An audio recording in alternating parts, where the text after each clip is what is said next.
제가 저희 공부하기 전에 상회가가 생길 만한 개송이라든가 아니면 어떤 교수님들의 어떤 짧은 훈계 말씀이나 이런 것들 하나씩 같이 보고 지나가면 좋을 것 같아서 저기에 마을간다영 교수님께서 써놓으신 경구 구절을 적어놓았습니다. 뭐라고 써있죠? 지옥이 있고 축생이 있고 악의가 있다. 비천한 자, 고통스럽고 가난한 자가 있다. 나도 죽어야 할 것이니 주의하라. 밝은 곳에서 어둠으로 가는 자 되지 말라. 그래서 마하간다요 큰 스님께서 써두신 경구입니다. 보통 저희들이 생각해야 될 것들에 대해서 생각하지 않는 경향이 있죠. 깊이 있게 생각해야 될 것들에 대해서 생각하고 싶어 하지 않고 그리고 생각하지 않는 경향이 있는데 지옥이 있고 축생이 있고 악의가 있고 그리고 그 죽음이 누구에게나 반드시 찾아오는 것이고 그것들에 주의하라 라는 어떤 가르침입니다. 그래서 사람은 네 종류의 사람이 있다라고 했습니다. 어두운 곳에서 와서 어두운 곳으로 가는 사람, 어두운 곳에서 와서 밝은 곳으로 가는 사람, 밝은 곳에서 와서 어두운 곳으로 가는 사람, 밝은 곳에서 밝은 곳으로 가는 사람. 그래서 꼭 사람이 아니라 중생들이 그런데 어두운 곳은 사악도에 비천한 생들, 법을 만날 수 없는 이러한 생들을 뜻합니다. 그래서 어두운 곳에서 또다시 어두운 곳으로 좋은 업을 쌓지 못하고 어두운 곳으로 가는 존재들이 있는가 하면 어두운 곳에 있지만 밝은 곳으로 어떤 선업과 복덕이 증장될 수 있고 좋은 결과를 받을 수 있는 밝은 곳으로 가는 존재들도 있습니다. 또 인간계와 같이 저희처럼 지금 사람으로서 어떤 필요한 것들이 구족되어져서 태어났고 이렇게 법을 만나고 듣고 수행할 수 있는 밝은 곳에 있는 존재들, 밝은 곳에서 밝은 곳으로 또다시 좋은 세계들로 가고 좋은 것들을 받을 수 있는 존재들이 있는가 하면 지금은 밝은 곳에 있지만 어두운 생으로 가게 되는 존재들도 있습니다. 그래서 밝은 곳에 지금 있는 우리가 어두운 곳으로 가게 되는 이들이 되지 않을 수 있도록 주의하고 경계하라 라는 말씀으로 이것을 써두신 것입니다. 그래서 우리가 저희 이번부터 빠리따 니사야 라고 하는 빠리따 해설서, 부호경 해설서를 같이 공부를 하기로 했습니다. 빠리따라고 하는 것이 뭔지는 다 알고 계시죠? 빠리따가 뭐죠? 빠리따는 보호한다는 뜻입니다. 그래서 보호하는 어떠한 힘을 가지고 있는 경들을 11가지를 모아서 저희가 빠리따 보호경이라고 부릅니다. 그래서 이 빠리따를 마치 저희가 무슨 주문이나 이렇게 의지할 수 있는 주술처럼 그렇게 의지하고 읽고 하는 경우들이 많이 있는데 이것들 역시 부처님의 가르침인 만큼 우리가 이것들을 듣고 배우고 실천해서 따랐을 때에는 11가지의 결과를 가져다 줄 수 있는 귀한 부처님의 법이다 라고 합니다. 그래서 저희가 스님들께 이 빠리따를 읊어주십시오 라고 청할 때 저한테 빠리따의 어떤 보호를 쳐주십시오 이런 식으로 청할 수 없습니다. 그러면 스님들께서 그걸 설해 주실 수 없고 빠리따의 법을 설해 주십시오 이러한 방식으로 스님들께 빠리따 법문을 청할 때에만 스님들께서 빠리따를 저희에게 읊어주실 수 있습니다.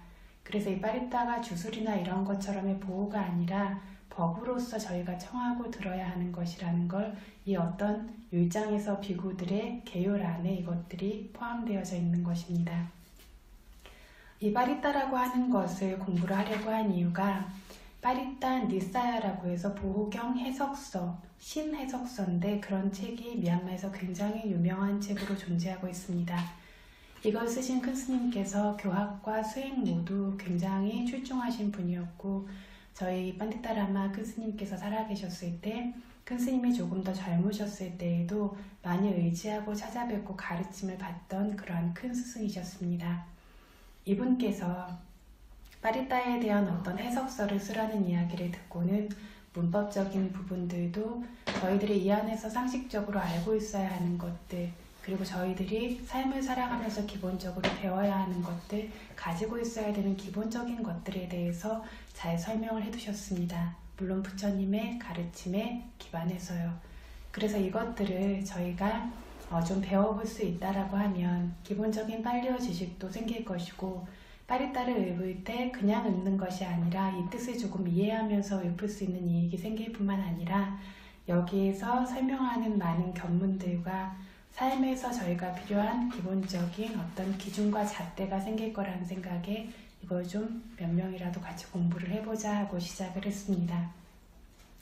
그래서 위파사나 수행을 저희가 한다라고 하고, 어떤 세상에 존재하는 법 중에 가장 귀한 법을 저희가 수행한다라고 하지만, 기본적으로 삶에서 갖추어야 할 것들 지키고 어떤 저희가 따라야 할 것들에 대해서는 취약한 부분들이 많이 있습니다. 기본적으로 저희가 알아야 할 것들에 대해서도 알지 못하는 경우들이 많이 있기 때문에 그것들을 조금 채워보자라는 의미에서 이것들을 저희가 같이 공부를 시작하게 되었습니다. 그래서 이 의미 자체가 빠리따를 좀 기억도 하고 이 의미도 알기 위해서 하는 것이기 때문에 이것들 공부해 나가면서 빠리따 많이 읽으셨으니까 익숙해져 있기 때문에 좀 여러 번 같이 읽으면서 이것들을 좀 기억하는 시간을 가지려고 합니다.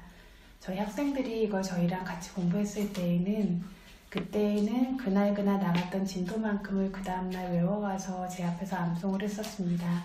그래서 그게 그렇게 많은 내용은 아닌데 이걸 저희가 2주일에 한 번 하니까 중간에 틈이 나실 때 여러 번 읽으시면 여기 공부 배우시는 분들도 외우는 것들도 불가능한 일은 아닐 것 같습니다. 그래서 오늘은 빠리따 중에서 빠리따를 시작하기 전에 먼저 선행하는 작업으로 저희가 읊는 빠리따, 빠리깐마에 대해서 이야기를 할 것입니다. 빠리깐마는 선행해서 하는 일이라는 뜻입니다. 빠리따의 선행해서 하는 일.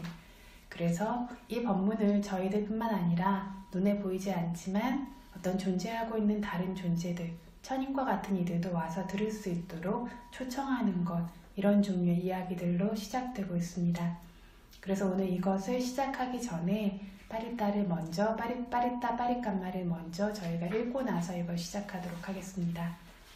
그래서 보호경 독송문 나눠드렸죠? 빠리따, 빠리깐마를 이거 시작하기 전에 처음부터 끝까지 오늘 첫날이니까 한번 저희가 읽도록 하겠습니다. 찾으셨습니까? 사만타 짜카왈레수 아트라 가찬투 데와타 사담망 무니라자사 수난투 사카모카당 담마사와나 갈로 아양바단타 담마사와나 갈로 아양바단타 담마사와나 갈로 아양바단타 나모 타사 바가와토 아라하토 삼마 삼부타사 나모 타사 바가와토 아라하토 삼마 삼부타사 나모 타사 바가와토 아라하토 삼마 삼부타사 예 산타 산타 치타 티사라나 사라나 에타 로칸타레와 붐마 붐마 자데와 구나가나 가하나 벼와타 사파칼랑 에데 아얀투 데와 와라카나카 마예 메루라제와 산토 산토 산토 사헤퉁 무니와라 와짱ang 소투마감 상아감 사페수 자카왈레수 양카데와자 브라마노 양함헤이 가땅 분양 사파 산바티 사다강 사페땅 아누모디투아 사마카 사사네하타 라마다라이타 혼투 아라카수 위세사토 사사나 사짜 로카사 우티바와투 사파다 사사나 피짜 로칸자 대와라칸투 사파다 Sating huntu sukhi sabbe parivarehi attanu anika sumana huntu saha sabbehi nyatibi rajato wa churato wa manusato wa amanusato wa akito wa takato wa pisacato wa kanukato wa kantakato wa nakatato wa janapararogato wa asaramato wa asandithito wa asapurisato wa Candahati asamika kuna kukura ahivicika manisapadibi asa taraca sukara mahingsa yakarakasadihi nana bayatowa nana rogatowa nana uparawatowa harakan hanantu. 그 중에서 저희 첫 번째 사만타 짜까왈레수 이 부분에 대해서 먼저 공부하겠습니다. 같이 한번 다시 읽겠습니다. 첫 구절만요. 사만타 짜까왈레수 아트라 가찬두 데와타 사담망 무니라자사 수난투 사카모카당. 이 중에서 사만타라고 하는 것은 이 우주의 주변으로부터라는 뜻입니다. 짜까왈레수 하면 짜까왈라는 우주입니다. 짜까왈라가 뒤에 에수의 모양으로 짜까왈레수가 되면 팔리어에서 만개의 우주들 안에라는 뜻인데 여기서 문맥상으로 만개의 우주를 뜻하기 때문에 만개의 우주들 안에 데왔다 하면 천인과 범천인들을 뜻합니다. 천인과 범천인들은 아뜨라는 이곳은 어떤 곳이냐면 이 파리타 수호의 법을 설하는 장소로 아가찬또 오십시오. 무니라자사, 무니하면 저희 석가모니라고 하죠. 이 석가모니가 팔리어로는 사꺄무니입니다. 무니는 현자, 깨달은 자, 그래서 침묵하는 자라는 뜻입니다. 이러한 무니 현자들의 왕이신 존귀하신 세존의 라자는 왕이죠.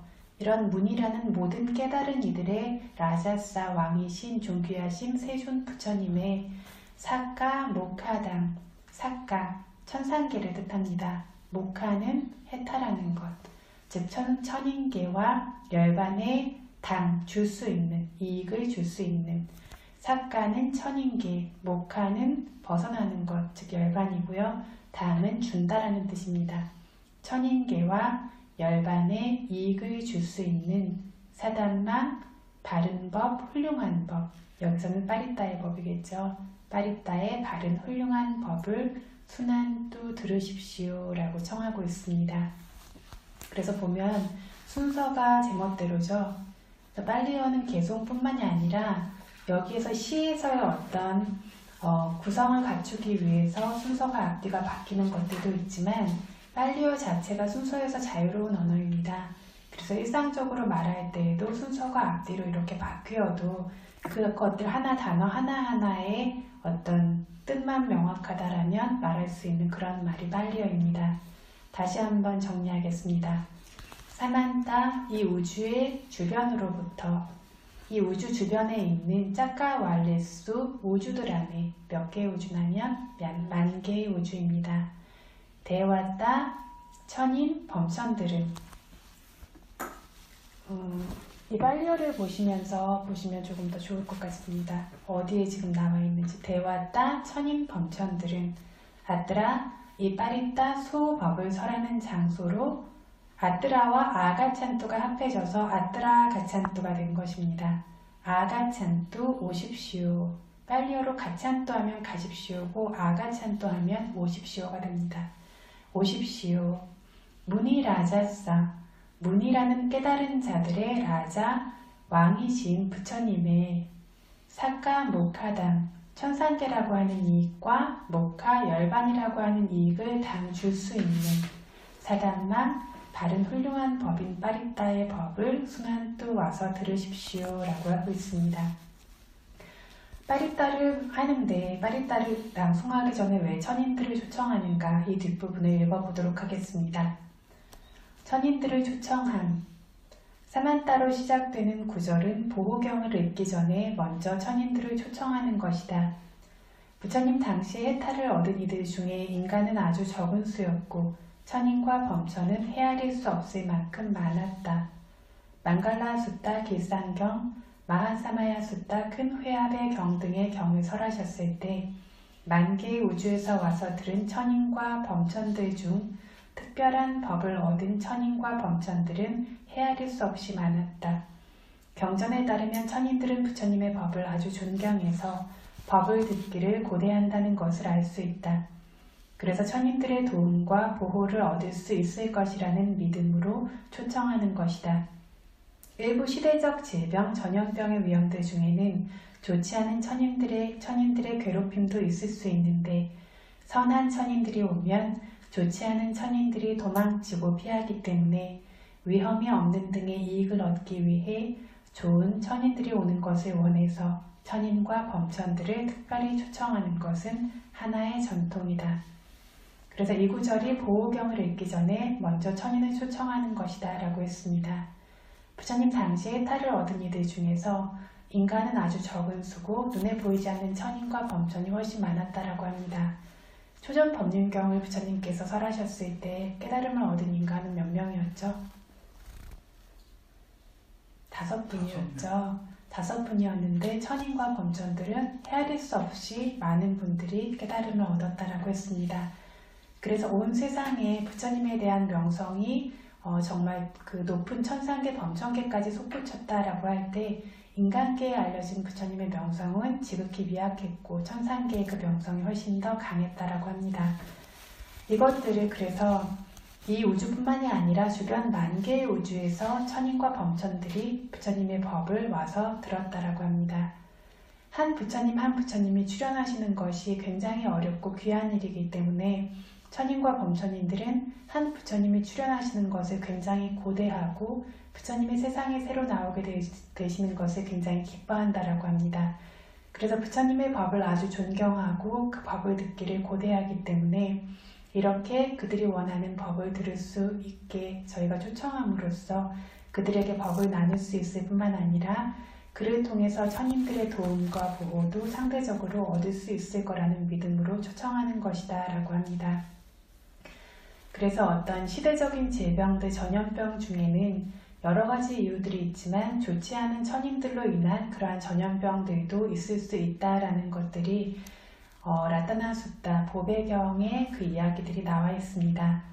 그런데 이렇게 좋지 않은 어떤 천인들의 괴롭힘 같은 경우에 선하고 더 위력 있는 천인들이 오게 되면 이런 좋지 않은 천인들이 피하기 때문에 위험에서 벗어날 수 있는 이익도 얻을 수 있다. 이런 이익을 얻기 위해서 천인들이 오는 것을 원하기 때문에 천인과 범천을 특별히 초청하는 것이 하나의 전통이다 라고 하고 있습니다. 짝가왈라는 우주라고 합니다.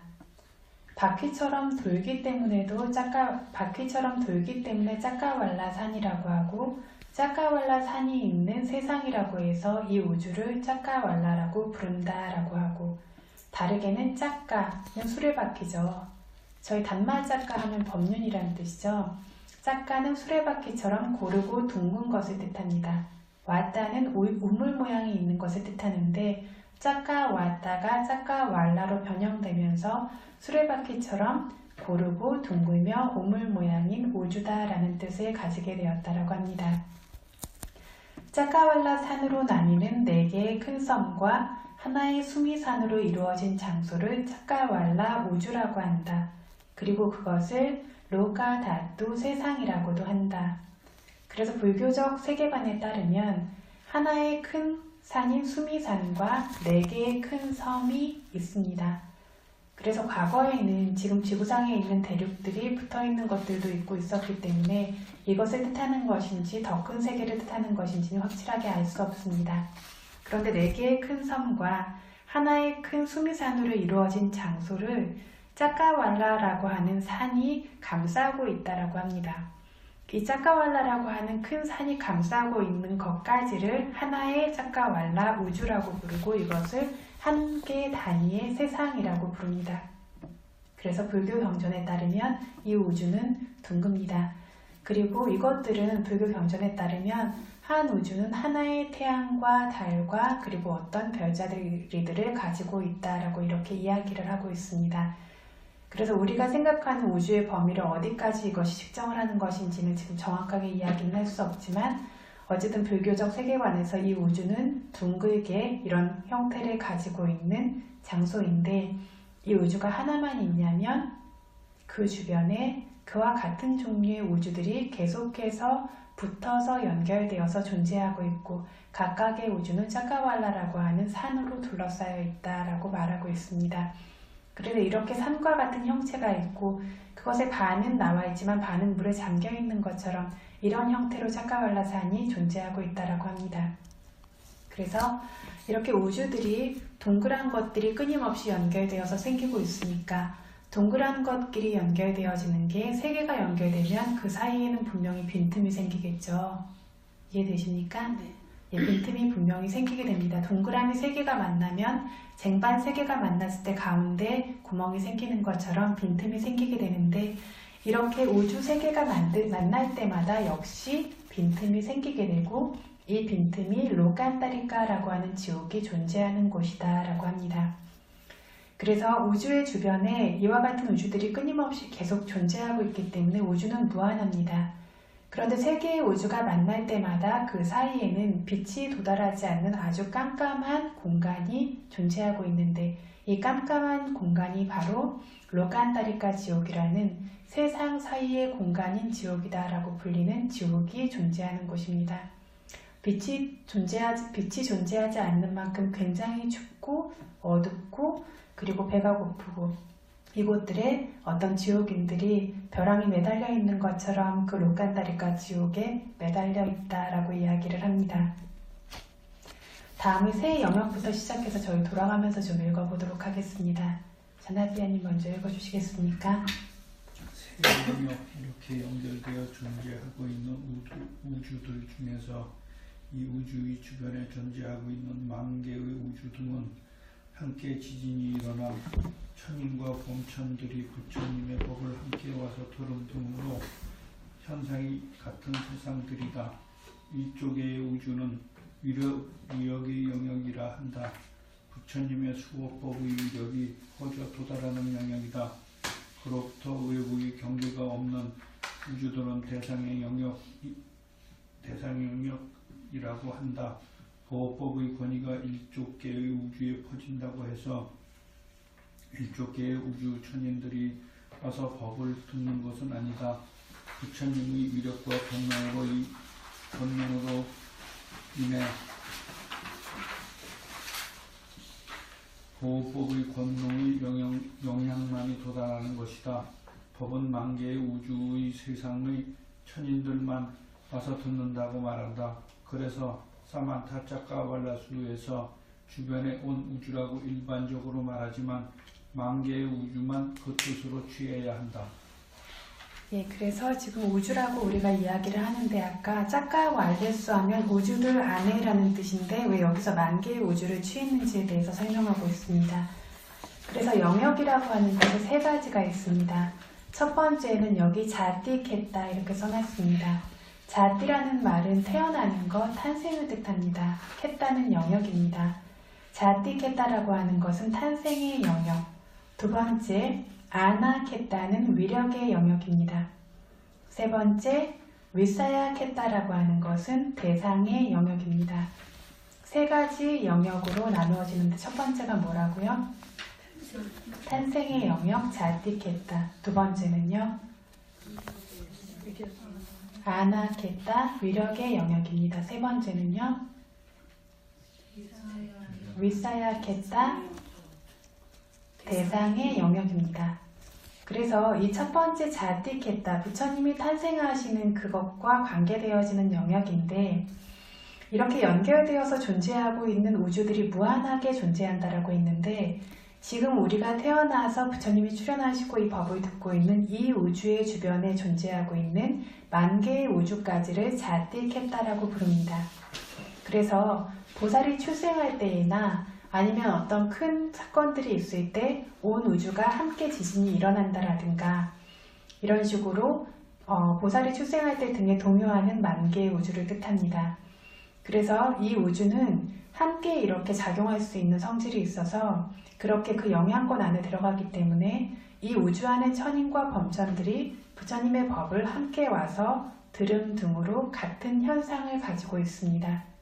함께 동요할 때에도 함께 동요하고 이 안의 천인들이 부처님의 법을 와서 듣는 것입니다. 무한한 우주가 있지만 모든 천인들이 와서 들을 수 있는 것은 아니고 만 개의 우주 안의 천인들이 와서 듣습니다. 두 번째 아나케타 위력의 영역은 1조 개의 우주를 뜻합니다. 그래서 부처님의 파리타 담마라는 수호법의 위력이 퍼져 도달하는 영역이다. 부처님의 위력, 법의 위력이 도달할 수 있는 영역입니다. 그래서 부처님께서 어떤 것들을 말씀하시거나 행하신 것들의 위력이 도달할 수 있는 것, 이 법이라고 하는 것에 힘이 도달할 수 있는 것이 1조 개의 우주까지입니다. 그 1조 개 밖에 외부의 경계가 없는 무한한 우주는 대상의 영역이다라고 합니다. 그래서 부처님이 출현하셨어도 그 법을 들을 수도 없고 그 법의 영향이 퍼져나가는 세계도 아닙니다. 단지 부처님의 지혜가 대상으로 취할 수 있는, 그렇게 헤아릴 수 없는 우주입니다. 부처님의 지혜는 원하는 모든 것을 대상으로 취할 수 있다라고 했습니다. 그래서 법의 위력은 여기까지 도달하지 못하지만 이 무한한 우주 전체를 부처님의 일체지라고 하는 모든 것을 아는 지혜는 그 대상으로 취해서 보고 분명하게 꿰뚫어 알 수가 있습니다.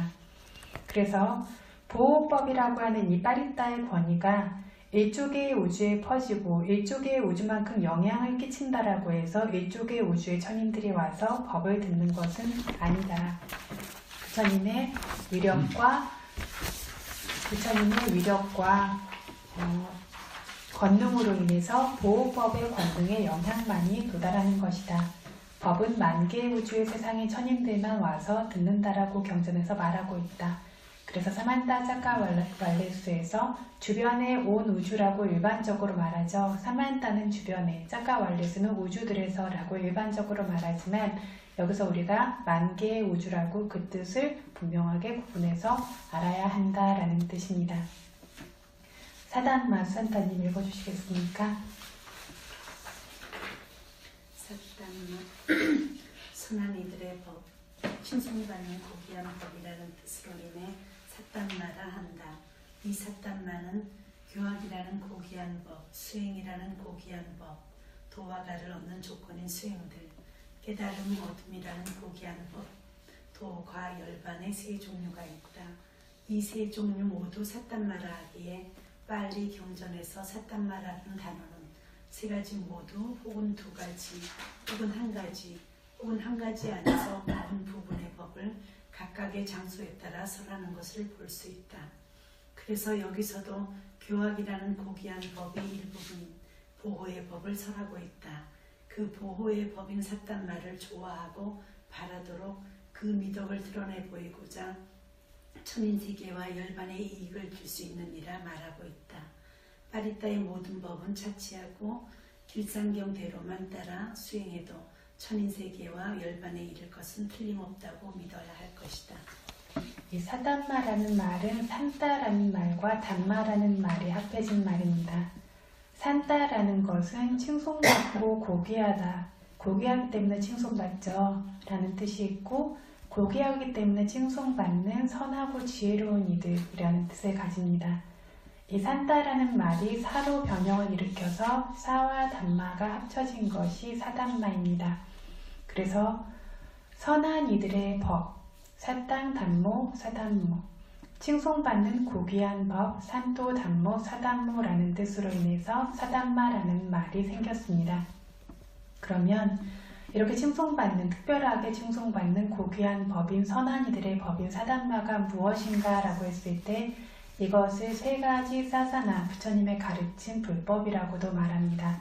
첫 번째는 파리야띠, 교학, 두 번째는 빠띠빠띠 수행, 세 번째는 아디가마 혹은 빠띠웨다 깨달음, 어둠입니다.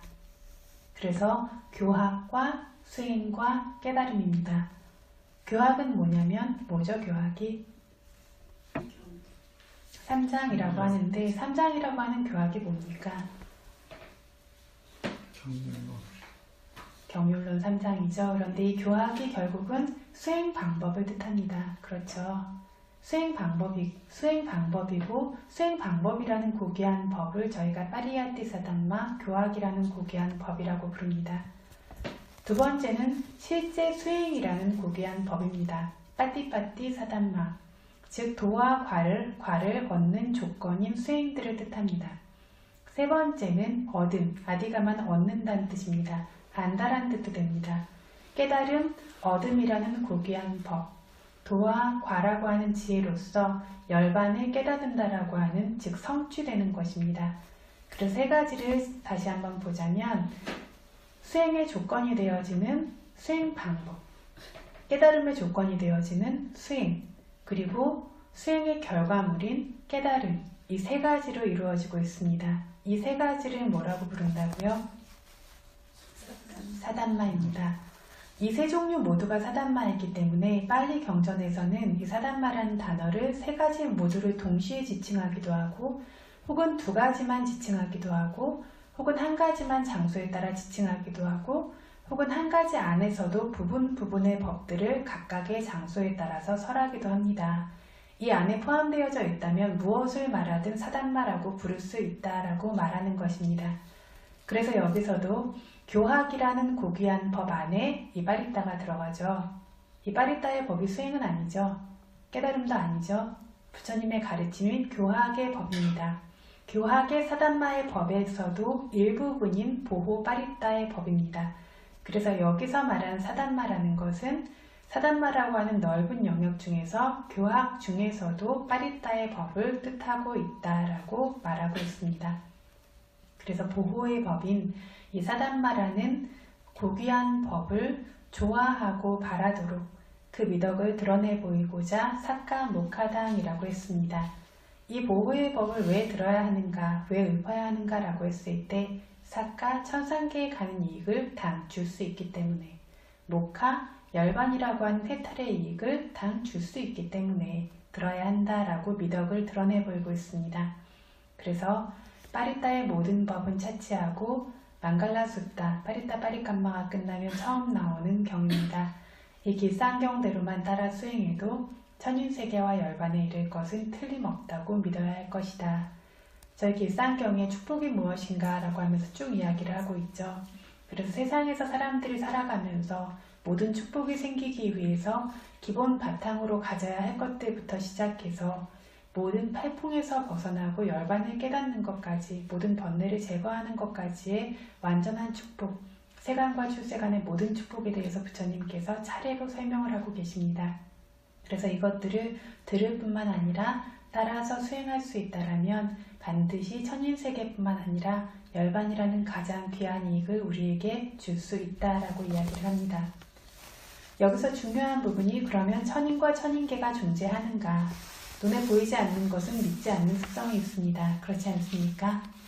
그런데 어제 제가 읽은 마하간다용 큰 스님 책에서 마하간다용 큰 스님께서 미얀마인들은 너무 쉽게 믿는 게 문제다라고 이렇게 쓰셨습니다. 무슨 말을 해도 네 그렇습니다 맞습니다 라고 하는데 물어야 할 것들, 궁금해야 할 것들, 의심해야 할 것들은 좀 묻고 궁금하고 의심해야 이것들에 대한 분명한 이해가 생기는 것이다. 그래서 입으로는 안았다 무하다 하지만 실제로 안았다라고 하는 무하가 무엇을 뜻하는지를 알고 있는 사람은 많지 않다라는 이런 말씀을 하신 것이 있습니다. 그래서 여기에서 지금 이러한 의심들이 사라질 수 있도록 천인계가 존재하는가에 대해서 이야기를 하고 계십니다. 천인계, 범천계들이 실제로 분명히 존재하기 때문에 이러한 천인계와 범천계에 부처님께서 가서 설법하시는 이야기, 위력이 큰 아라한들께서 가시는 이야기, 부처님 당시에 부처님 전에 천인과 범천들이 때로는 한 명씩 때로는 단체로 친견하고 법을 듣기 위해 찾아오는 이야기들을 경전과 주석서에서 많이 볼 수 있다. 성품을 지닌 법들의 미묘한 모습. 성품을 지닌 법들이 뭘까요? 물질과 정신의 법을 뜻합니다. 각각의 고유한 성품을 지니고 있고 저희가 하는 윗바사나 수행이 뭐죠? 이러한 물질과 정신의 각각의 성품을 보는 것에서 시작합니다. 이런 물질과 정신이라고 하면 아주 단순해 보이지만 이 법들이 실제 가지고 있는 성품과 그것들이 조합돼서 생겨나는 모습들이 굉장히 미묘하고 다양하다라는 것들을 우리가 수행 안에서 자기 안에서 실제로 관찰을 통해서 경험합니다. 맞습니까? 그래서 이런 성품을 지닌 법들의 미묘한 모습과 이렇게 미묘한 것들에 따라서 존재하고 있는 생물, 무생물의 중생과 물체들이 제각기 다르고 신기한 모습과 그들 중 일부는 맨눈으로는 보이지 않고 특별한 지혜로만 보이는 것을 아무런 근거 없이 자기에게 보이지 않으니 없는 것이라 하는 이들은 천인 범천과 그들의 세계를 인정하려 하지 않고 부정하려고 한다. 천인과 범천을 부정하려는 그들은 천인과 범천뿐 아니라 끝없이 연결되어 끊임없이 생겨나고 있는 삼사라의 특성조차 부정하며 다음 생이란 없다고까지 한다라고 했습니다. 그래서 어떤 이 물질세계, 정신세계들이 가지고 있는 현상들이 그것들이 조합돼서 만들어내는 현상들이 법에 대해서 알고 우리가 관심을 가지고 주변을 지켜볼수록 굉장히 미묘합니다.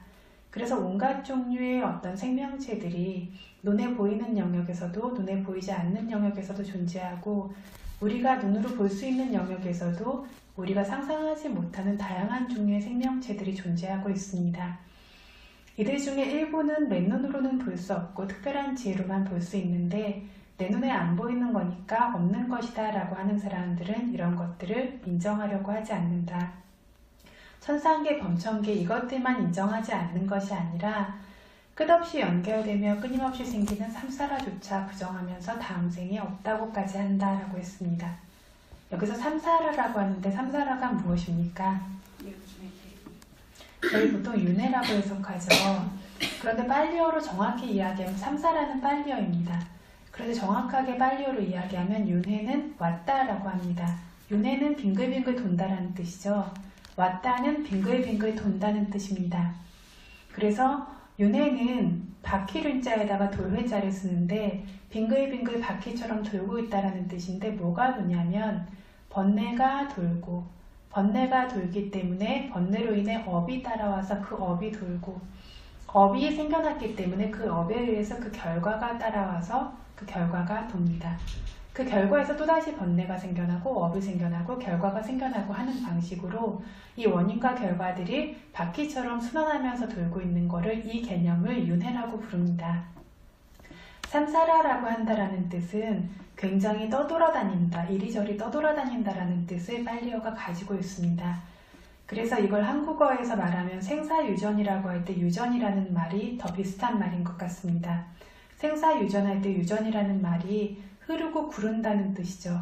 그래서 이리저리 떠돌아다니고 어떤 인과가 무궁무진하게 계속해서 서로 이어지는 것을 삼사라라고 이야기하면 됩니다. 쉽게 이야기하자면 원인과 결과가 계속해서 연결돼서 생겨나고 있는 물질과 정신 현상입니다. 지금 저희가 이 자리에 앉아서 이것들을 듣고 있고 이것들을 바탕으로 해서 어떤 마음들을 일으키고 그 다음에 어떤 행동들을 하게 되고 이렇게 물질과 정신 현상이 끊임없이 원인과 결과로 연결되어지면서 끝없이 펼쳐져 나가고 있습니다. 이러한 식으로 그것들이 끝없이 생겨나면서 계속해서 떠돌아다니는 것과 같은 것을 뭐라고 부른다고요? 삼사라라고 합니다. 이 삼사라가 끝이 있습니까?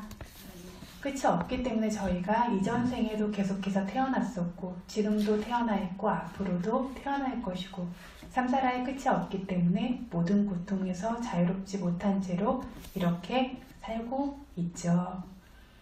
그런데 이 삼사라라는 것이 존재하지 않는다라고 생각한다면 과거 생도 없고 다음 생도 없다라고 생각하게 된다라는 겁니다. 그 뒤에 다음 생에 대해서 로치님 조금 읽어주시겠습니까? 다음 생, 한 중생의 이전 생의 업과 그 업이 재생 연결식을 만들어내는 모습은 부처님과 특별한 지혜를 소유한 이들만 분명하게 알고 볼 수 있다. 그런 지혜가 없는 이들은 부처님을 믿음으로써 부처님 말씀에 따라 알게 된다. 부처님 말씀에 따라 알게 된다고 하지만 무조건적으로 맹목적으로 믿어야 하는 종류의 것은 아니다. 유추하고 근거가 될 점들, 그런 법들에 따라 믿고 여겨야 하는 것이다. 잠깐만요. 그래서 한 중생이 어떤 업으로 인해서 새로운 생에 태어나는 마음을 만들어내는 것, 이것들은 어떤 부처님과 특별한 지혜를 소유한 이들만이 분명하게 알고 볼 수 있다라고 했습니다. 지금 태어나 있는 사람들의 경우에도 이전 생의 업과 그 업이 재생연결식이라고 하는 새로운 출생, 이 생의 가장 첫 번째 마음을 만들어내는 모습을 이러한 분들만 알 수 있습니다. 그래서 이전 생의 업이 사람이 죽을 때가 되면 마라나산나 위티라고 해서 죽음에 근접한 마음의 과정이 생겨난다라고 했습니다. 그래서 사람이 죽을 때가 되면 뭐가 생겨난다고요? 죽음에 근접한 마음의 과정이 생겨납니다. 어떤 특별한 의식들이 생겨납니다. 그 의식에서 뭐가 떠오르냐면 자기가 행했던 업이나 그 업과 관계되어진 어떤 것들 혹은 내가 가게 될 세상과 관계되어진 어떤 것들이 죽기 전에 의식에서 생겨나게 됩니다. 이것들이 생겨났을 때 이것을 마음이 필연적으로 어떻게 하냐면 취하게 되죠. 저희 어떻죠? 꿈꾸면 어떻습니까? 꿈꾸면 꿈속에서 이게 꿈이라는 걸 알지 못하고 꿈속에 있는 걸 실제처럼 마음이 취하죠. 그래서 어떤 것들을 헤매하기도 하고 좋아하기도 하고 슬퍼하기도 하고 그것들을 따라다니다가 꿈에서 깨고 나서야 꿈이었구나 라고 알게 되어지죠. 그래서 죽음 직전에 이렇게 죽음에 근접한 의식 역시 이런 식으로 꿈을 꾸는 것처럼 육체가 굉장히 약한 상태이기 때문에 이렇게 생겨나는 대상들을 마음이 필연적으로 취하게 됩니다. 그래서 이렇게 내가 지었던 업으로 인해서 발생하는 이러한 의식을 마음이 취하게 됨으로써 이 생의 마지막 마음이 생겨나서 죽음이 생기게 되면 그 다음 생의 새로운 마음이 방금 전 죽음 직전에 취했던 어떤 대상들을 다시 취하면서 새로운 생이 생겨납니다. 이해되십니까? 어렵습니까? 이 의식이요. 우리들이 이렇게 만약에 뭘 하고 있다가 그 다음으로 넘어갈 때 그때 의식이 탁 넘어가는 그거와 비슷한가요? 아니 이렇게 있다 보면 눈 쪽으로 가면 그때 그 마음이 이동하는 게 보이니까 그 의식과 찰나가는 그 의식과 비슷해요.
그래서 이렇게 보시면 죽음 직전에 마라나산나 위티라는 죽음에 근접한 의식이 생깁니다.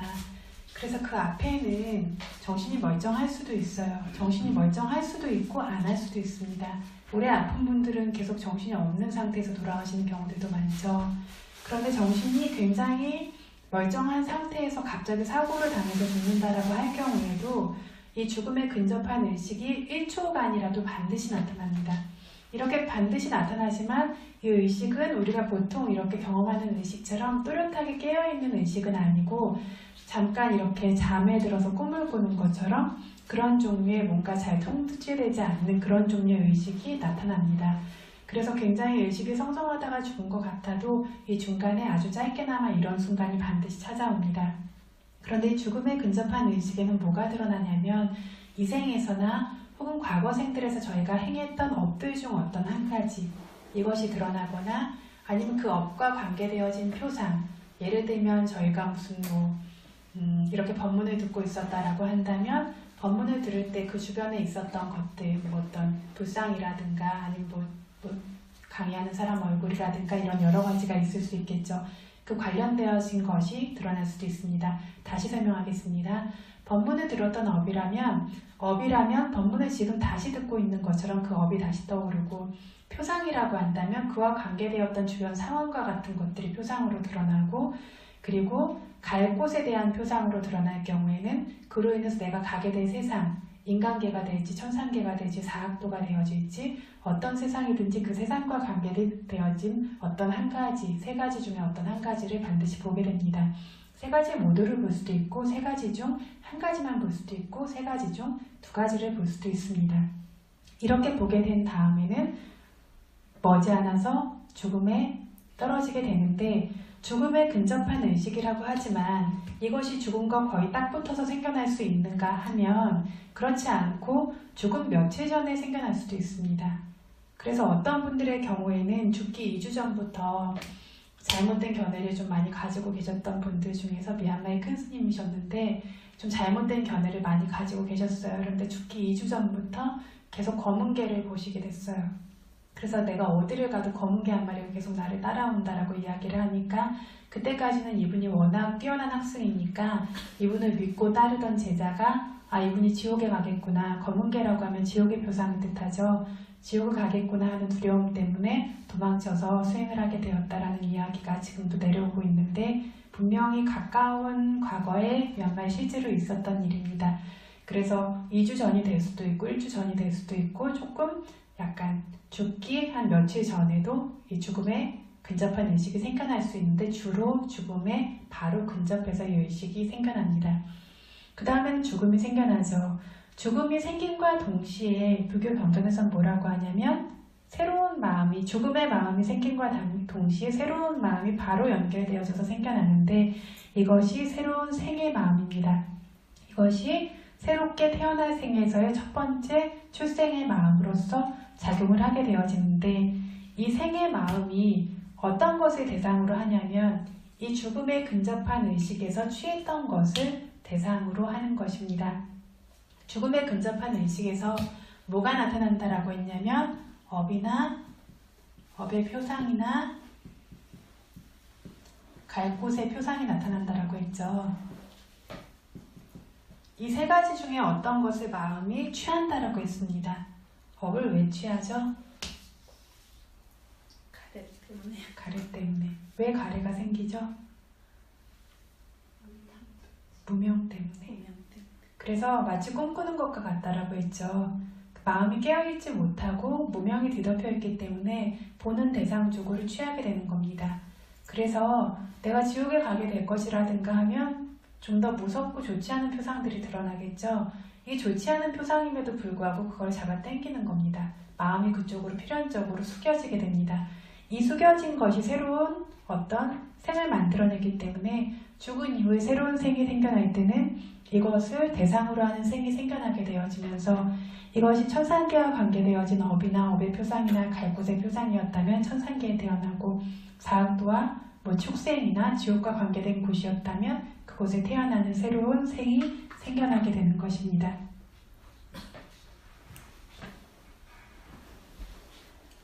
그래서 이러한 방식으로 어떤 이전 생의 업과 그 업이 재생 연결식이라고 하는 생의 마음, 한 생의 첫 번째 마음, 새로운 출생의 의식을 만들어내는 모습을 부처님이나 특별한 지혜가 그냥 생기는 게 아니죠. 여기서 특별한 지혜라고 하는 신통은 태어날 때부터 타고나는 어떤 신통의 종류를 말하는 것이 아니라 세간 선정 수행을 5선정까지 수행한 다음에 그 바탕에서 또다시 수행을 통해서 얻을 수 있는 특별한 지혜, 신통을 뜻합니다. 이걸 소유한 사람들만 분명하게 알고 볼 수 있습니다. 그런 지혜가 없는 사람들은 부처님을 믿음으로써 부처님의 말씀에 따라서 알게 된다. 부처님 말씀에 따라 알게 된다라고는 하지만 무조건 맹목적으로 믿어야 하는 종류의 것은 아니다.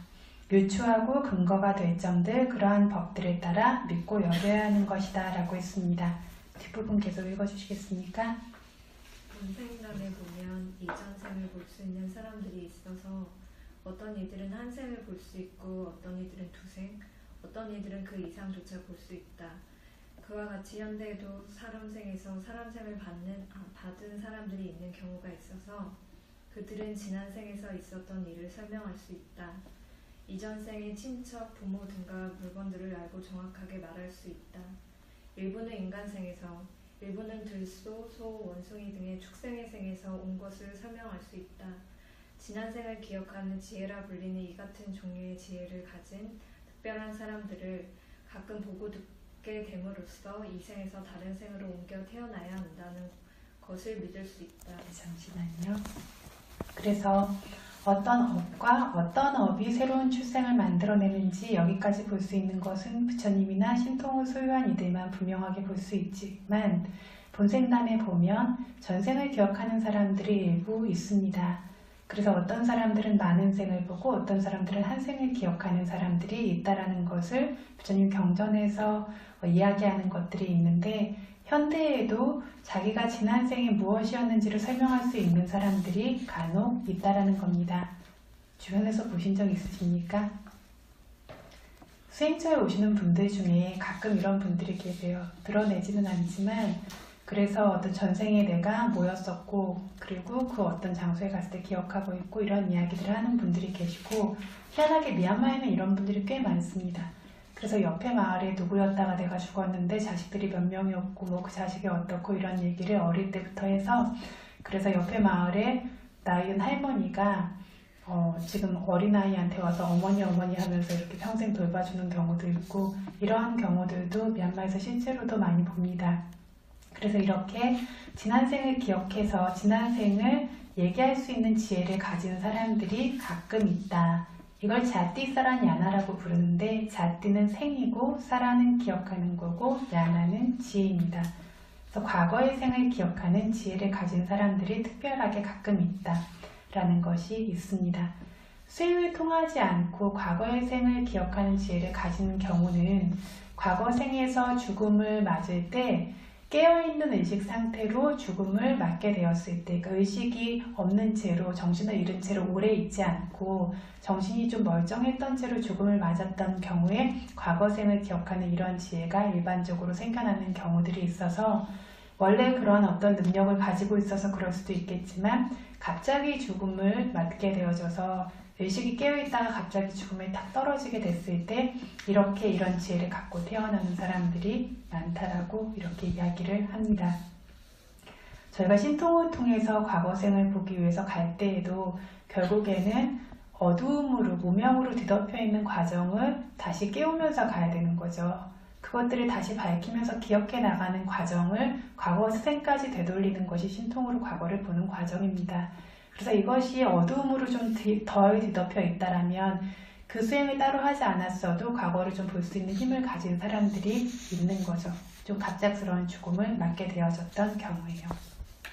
계속 읽어주십시오.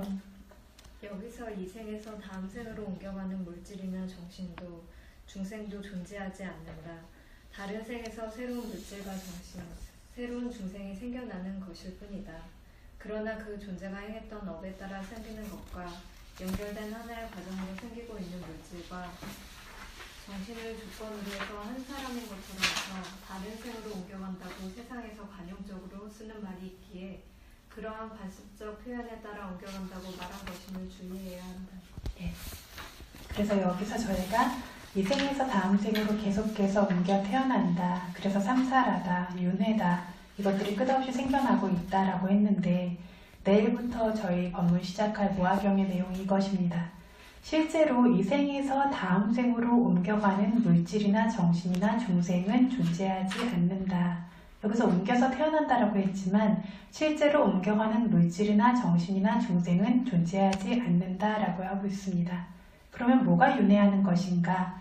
뭐가 옮겨가는 것인가? 라고 했을 때 우리가 수행을 하면서 보는 것이 뭡니까? 물질과 정신을 보다 보면 지혜가 점점 성숙해지고 강력해지면 이 물질과 정신 현상이 끊임없이 생멸하는 것을 봅니다. 이 생멸이 굉장히 빠르죠. 그래서 1초 안에도 정신의 경우에는 1조개 이상이 생멸하고 있습니다. 이렇게 각각의 물질과 정신들이 그 자리에서 한 치도 앞으로 나가지 못하고 생성되어져서 소멸되어지는 것들 뿐입니다. 그럼에도 불구하고 이 업의 영향이 아직 끝나지 않았기 때문에 무명과 가래에서 벗어나지 못해서 업이 끝나지 않았기 때문에 이것들이 계속해서 연결되어져서 지금도 생겨나고 있고 앞으로 다음 생에도 생겨나게 될 거라는 겁니다. 그래서 실질적으로는 어떤 중생도 다음 생으로 옮겨가지 않고 지금 이 생에서 새로운 물질과 정신이 계속해서 생멸하고 있듯이 다음 생에서 새로운 물질과 새로운 정신이 새로 생겨나는 것을 새로운 생이 생겨났다라고 부른다라는 겁니다. 이것을 우리가 새로운 중생이 생겼다라고 합니다. 하지만 실제로는 중생이라고 부를 수 있는 것도 없는 물질과 정신의 새로운 생멸들만이 연결되고 있습니다. 그럼에도 불구하고 이 새로운 중생이 생겨나는 것이지만 이것이 왜 생겼냐면 이 새로운 물질과 정신의 과정이라고 하는 것이 행했던 과거의 업에 의해서 지금 현재가 생겨났습니다. 맞습니까? 그래서 과거의 업에 의해서 지금 이 새로운 물질과 정신의 과거의 업에 의해서 지금 새로운 물질과 정신이 생겨나고 있을 뿐만 아니라 연결되어진 하나의 과정처럼 쭉 이것이 이렇게 연결되어져서 붙어서 생겨나고 있기 때문에 한 사람인 것처럼 말한다라는 겁니다. 그래서 저희가 이렇게 촛불을 켜두었을 때 이것이 하나의 촛불인 것처럼 보이지만 하나의 촛불이 아니죠. 하나의 촛불이 아니고 이 불이 이 안에서 새로운 어떤 심지를 먹어가고 그러면서 계속해서 새롭게 타오르고 앞의 것들은 소멸되어지고 있지만 이것들이 하나의 과정으로 연결되어져 있으니까 저희가 이것을 하나의 촛불로서 보게 되는 것과 같습니다. 이렇게 연결된 하나의 과정으로 생기고 있는 물질과 정신이기 때문에 한 사람인 것처럼 해서 우리가 세상에서는 다른 생으로 옮겨간다라고 관용적으로 말할 뿐만 아니라 그렇게 집착하고 있죠. 믿고 있죠. 그래서 어쨌든 관용적인 표현이 있기 때문에 그러한 관습적 표현에 따라서 옮겨간다고 말하는 것이다 라는 것을 주의해야 한다. 실제로는 옮겨가는 물질이 있냐면 옮겨가는 정신이 있냐면 옮겨가는 중생이라는 것이 존재하냐면 존재하지 않습니다. 어떠세요? 좀 어렵습니까? 그래서 이야기를 하면서 저희 이전에 아비담마 들으셨던 분들도 계시고 하셔서 좀 상식이 될 만한 이야기를 좀 덧붙여서 하려고 조금 이따가 나오는 12연기에 대해서도 좀 간략하게 이야기를 하려고 하는데 이해되십니까? 처음 들으시는 분 조금 어려우시죠? 그러니까 윤회는 이제 다시 태어나는 거니까 정신도 이어지는 건 줄 알았는데 정신도 새로 생겨난다는 처음 보요. 5시입니다. 그래서 정신이 새로 생겨난다라고 하는 것을 볼 수 있으려면 수행이 많이 깊어져야 됩니다. 그런데 그러한 수행들이 전통이 끊어지고 수행의 깊이들이 약해지게 되니까 물질이 새로 생멸하는 것들을 보는 건 상대적으로 쉽기 때문에 그것들은 볼 수 있는데 이 새로 생멸하고 있는 물질을 볼 수 있는 정신은 영원하고 계속해서 이어진다라고 믿기 때문에 저희가 쉽게 말하는 참 나를 찾는다, 뭐 어떤 주인을 찾는다, 이 정신은 영원한 주인이다라고 여기는 거죠. 그래서 이것 자체가 무아견이 아니라 더 이상 유아를 말하는 것이 되고 더 이상 부처님의 가르침의 본질을 접근하지 못하게 됩니다. 그래서 내일 이제 이야기하겠지만 무아라고 하는 것은 부처님의 가르침에만 존재하는 법일 뿐만 아니라 무상과 고보다 훨씬 더 닿기가 어려운 심오한 가르침입니다. 그리고 실질적인 수행을 통한 자기 개인의 어떤 경험을 통한 이해가 없다라면 확고하게 그것들을 이해하기도 거의 불가능한 것이 무아의 가르침입니다. 하지만 이렇게 견문적으로 듣는 것들을 통해서라도 잘못된 어떤 견해가 내가 있다라고 하는 것, 어떤 한 가지는 항상하다라고 믿는 것이 생기지 않도록 할 수 있다면 그것도 어떤 바른 견해가 서는 데에는 중요한 일입니다. 그래서 우리 지금 5시인데 12연기까지 공부하고 마치도록 하겠습니다. 네, 위라리님 파티샤 사목바다 좀 읽어주십시오. 파티샤 사목바다에 따라 그뿐 아니라 부처님의 법을 성품을 공부하고 생각함으로써도 믿을 수 있다. 12연기에 따르면 생성되는 모든 법들은 조건 없이 생기지 않는다. 원인과 결과로 생겨나고 있는 법들은 멸반을 얻기 전까지는 끊임없이 계속해서 생성되고 소멸되고 있을 뿐이다. 빠띠산디라 불리는 생의 첫 인식이 생겨나는 것은 과거 생에 좋고 좋지 않은 업인 상카라가 원인이 된다. 아이자로 인해 상카라로 인해 빠띠산디 윈냐나가 생긴다. 이 빠띠산디 윈냐나로 인해 물질과 정신의 법들이 생겨 한 생이라고 생겼을 때 그 생에서 가래와 집착으로 인해 또다시 업들을 행해서 그 업이 잣띠라는 새로운 생을 다시 생성시킨다. 이렇게 원인과 결과가 연결되는 방식에 따라 한 생의 시작인 빠띠산디는 좋고 좋지 않은 업으로 인해 생긴다. 이렇게 행하는 모든 선업과 불선업은 고유한 능력으로서 잠재하고 있어서 무명과 가래로 시작되는 번뇌가 아직 다하지 않았다면 그 고유한 능력이 사라지지 않고 적절한 때 기회를 보아 빠띠산디를 생성시킨다. 이렇게 한 생과 한 생이 끊임없이 연결되고 있도록 만들고 있는 것이 번뇌와 업의 법들임을 알 수 있다. 그래서 파티샤 사목바다라고 하면 저희 12연기라고 이야기를 합니다. 한국에서는 연기라고 이야기하는 게 파티샤 사목바다를 이야기하는 것 같습니다. 왜냐하면 파티샤는 연하여, 즉 기인에서 사목바다 발생한다라는 뜻이거든요. 그러니까 연기라고 하면 기인에서 연에서 발생하는 것이기 때문에 연기를 보통 이야기하면 이 12연기를 이야기하는 것이라고 할 수 있습니다. 그런데 실제로 부처님 경전에는 이 연기를 설명하는 것에 12연기와 24연기가 있습니다.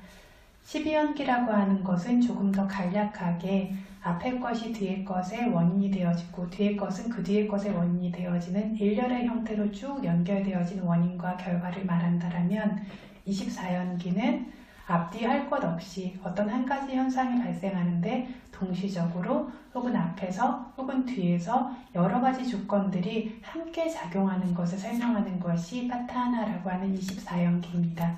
12연기에서는 앞의 조건이 한 개씩이에요. 그죠? 하나의 조건으로 하나의 결과가 생겨요. 그런데 24연기는 그렇지 않고 여러 가지 조건이 동시에 작용함으로써 하나하나의 현상이 생겨나는 것들을 설명합니다. 그래서 부처님의 법의 성품을 공부하고 생각함으로써도 믿을 수 있다. 그게 어떤 법이냐면 이 12연기에 따르자면 생성되는 모든 법들은 조건 없이 이유 없이 생기는 것이 없다라는 겁니다. 원인과 결과로 생겨나고 있는 법들은 열반을 얻기 전까지, 즉 무명과 가래에서 벗어나서 어떤 이 고리가 끊어지기 전까지는 이 원인과 결과의 연결이 끊임없이 계속해서 생성되고 소멸되고 있을 뿐이다. 그래서 우리가 처음이라고 알고 있는 것이 빠띠산디라는 생의 첫 인식, 태어남의 순간의 마음입니다. 이 생의 첫 인식을 우리가 처음이라고 생각하지만 실제로 이것이 처음이냐면 이 첫 인식은 과거 생에 좋고 좋지 않은 법인 상카라, 형성이라고 하는 업으로 인해서 생겨납니다. 그리고 이 상카라라고 하는 형성, 업은 왜 생겨나냐면 아위자 무명으로 인해서, 무지로 인해서 이 업이 생겨납니다. 그리고 그래서 이렇게 무명으로 인해서 상카라 행이라고 하는 형성이라고 하는 업이 생겨났고 이 업으로 인해서 태어남의 의식이라고 하는 재생연결식이 생겨났습니다. 이 재생연결식이 생겨나면 한 존재를 구성하는 물질과 정신의 법들이 생겨나서 한 생이다, 한 인간이다, 한 존재다라고 하는 것들이 생겨납니다. 그러면 그 생에서 또 뭘 발생시키냐면 가래와 집착을 발생시키고 가래와 집착으로 인해서 또다시 업을 행하기 때문에 그 업이 자띠라는 생이라는 새로운 생을 또다시 생성시키는 겁니다. 이렇게 원인과 결과가 계속해서 연결됨으로써 돌고 있습니다. 이렇게 원인과 결과가 연결되는 방식에 따라서 한 생의 시작인 빠띠산디 재생연결식, 태어나는 의식은 좋고 좋지 않은 업으로 인해서 생긴다. 이렇게 행하는 모든 선업과 불선업은 고유한 능력으로서 잠재하고 있다. 한 생의 시작, 우리가 태어남이라고 하는 게 왜 생긴다고요? 좋고 좋지 않은 업으로 인해 생긴다. 이렇게 행하는 모든 업은, 모든 선업과 불선업은 고유한 능력으로 잠재하고 있다. 새로운 생을 발생시키는 게 고유한 능력이죠. 그래서 고유한 능력으로서 잠재하고 있다. 생겨서 사라지는 게 아니고 사라질 때 자기의 잠재력을 남기면서 사라집니다. 그래서 잠재하고 있어서 잠재하고 있다는 건 뭐죠? 지금 보기에는 없어요. 하지만 때가 되면 어떤 것들을 발생시키죠. 무명과 가래로 시작되는 번뇌가 아직 다하지 않았다면 그 고유한 능력이 사라지지 않고 적절한 때 기회를 보아서 빠띠산디라는 새로운 생의 시작, 재생연결식을 생성시킨다. 이렇게 한 생과 한 생이 끊임없이 연결되고 있도록 만들고 있는 것이 번뇌와 업의 법들임을 알 수 있다. 번뇌로 인해서 뭐가 생긴다고요? 업이 생기고 업에 의해서 결과인 생이 생겨납니다. 그래서 저희 큰 스님 여기에 예전에 어떤 무명에 대해서 설명하실 때 카메라의 예를 많이 드셨는데 정확히 같은 예는 아니지만 여기와 관련해서도 예를 조금 들어볼 수가 있을 것 같습니다. 저희 옛날식 카메라를 보면 빛이 들어가면 사진이 찍히지가 않죠. 그런데 빛이 들어가지 않으면 어두움이 있기 때문에 사진이 찍히도록 그 어떤 상을 취할 수가 있죠. 상을 취하게 됐을 때 사진이 찍히는 결과가 나타나게 되죠. 그래서 사진을 찍는 것이 어떤 업과 같다라면 어둠이 무명과 같고 취하는 것이 가래와 같다라고 볼 수가 있습니다. 그래서 저희가 사진을 찍는다라고 하는 업을 행하지만 그 사진이 항상 사진으로 나오냐면 나오지 않죠. 언제만 나올 수 있죠? 어둠이라고 하는 조건이 있어서 그 어둠을 조건으로 해서 그 상이 맺힐 수 있도록 취할 수 있다면 사진이 나오게 됩니다. 이것과 마찬가지로 우리가 업이라는 것이 존재하고 있지만 이 업이 항상 생이라고 하는 결과를 주냐면 아니죠. 언제만 줄 수 있죠? 무명이라고 하는 어둠이 있어서 가래라고 하는 것이 이 업을 취하고 이것들을 당겼을 때에만 그것이 새로운 생으로 결과를 줍니다. 그래서 아라한에게 업이 없냐면 과거 생의 업들이 무수하게 남아있죠. 그럼에도 불구하고 아라한에게는 왜 새로운 생이 없습니까? 무명이라고 하는 어두움이 없기 때문에 가래로 취하는 것이 없습니다. 그래서 사진을 찍는 행위들이 계속해서 있어 왔지만 그때 어두움이 없기 때문에 사진이 나오게 되는 새로운 사진이 출현하게 되어지는 그 결과로 작용하지 않을 수 있다는 겁니다. 그래서 이렇게 어떤 업이라고 하는 것이 고유한 능력이 있지만 이 업이 다하게 되어지는 어떤 경우가 있을 수 있는데 이것이 무명과 가래가 닿음으로써 이 업도 작용하지 못하는 그런 상황에 이를 수 있다. 그렇지 않다면 이 고유한 능력은 사라지는 일이 없어서 무명과 가래가 존재하고 있는 한 반드시 기회를 보아서 한 생 한 생을 새로 만들어낸다라는 겁니다. 그 다음 것 읽어보시겠습니까? 일부 내생이 없다고 여기는 사람들은 12연계의 법조차 과거와 미래가 없는 현재의 생존만 보이는 법으로 여긴다. 그들의 원하는 대로라면 역방은 12연계를 설할 여지조차 없다. 죽으면 끝나고 아무것도 더 이상 연결돼 생기지 않는다면 무명으로 시작되는 것들의 소멸의 조건인 수행을 할 필요도 없고 그것들의 소멸도 불필요해진다. 문명의 소멸로 인해 행위 소멸된다는 등의 역방향 12연기를 설해주셨기에 12연기란 과거와 현재, 현재와 미래생, 삼사라의 끊임없는 모습을 설하는 가르침이라는 것은 너무도 명확하다. 어떤 이들은 생과 윤회가 끊임없이 연결된다고는 하지만 업으로 인해 생기는 것이 아니라 가래와 집착으로 인해 생기는 것이라고 하기도 한다. 법이라는 성품들에는 각각에 관련된 고유한 힘들이 있어서 재생 연결을 생성시킬 수 있는 능력은 오직 업에만 있고 가래와 집착은 도움과 보조일 뿐이다.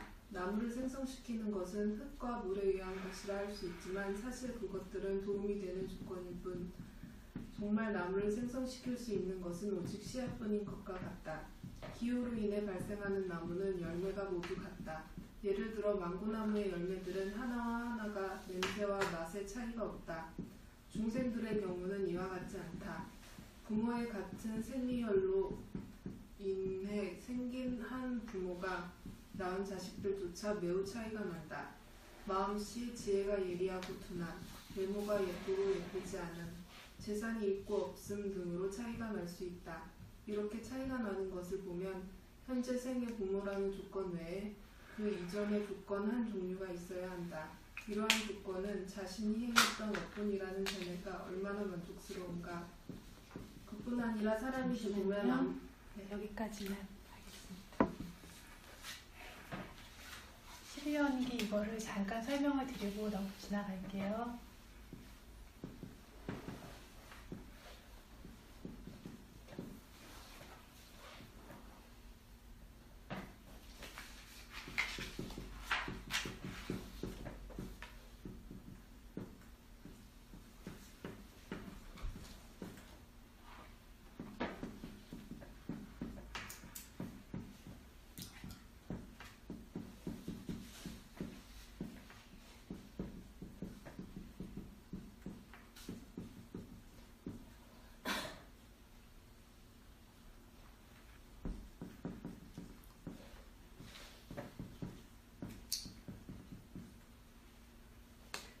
연기 이거 한국에서 배워보신 분 계십니까? 이 12연기 어떻게 형성되어지고 진행되어지는지 혹시 아시는 분 계십니까?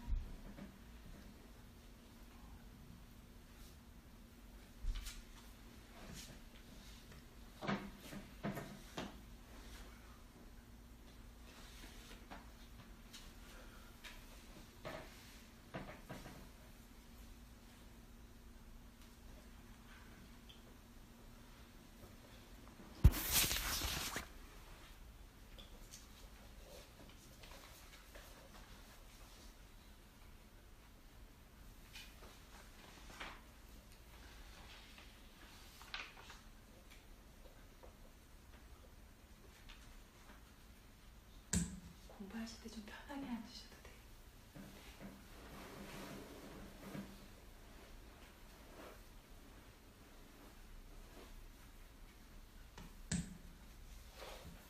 십이연기라고 하면 원인과 결과가 연결되어져서 지금 이 윤회라고 하는 것, 생사유전이라고 하는 게 계속해서 생겨나는 앞에 것이 원인이고 뒤에 것이 결과가 되면서 돌고 도는 것, 이것이 어떤 불교에서 굉장히 중요한 개념이죠.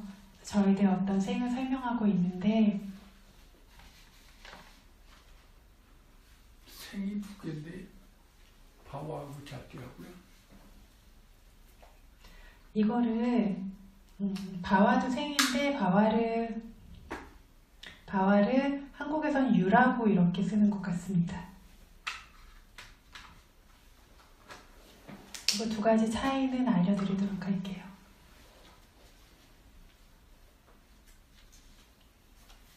그래서 한국에서 이것들 쓰는 용어가 있는데 한자어로 제가 그건 정확하게 모릅니다.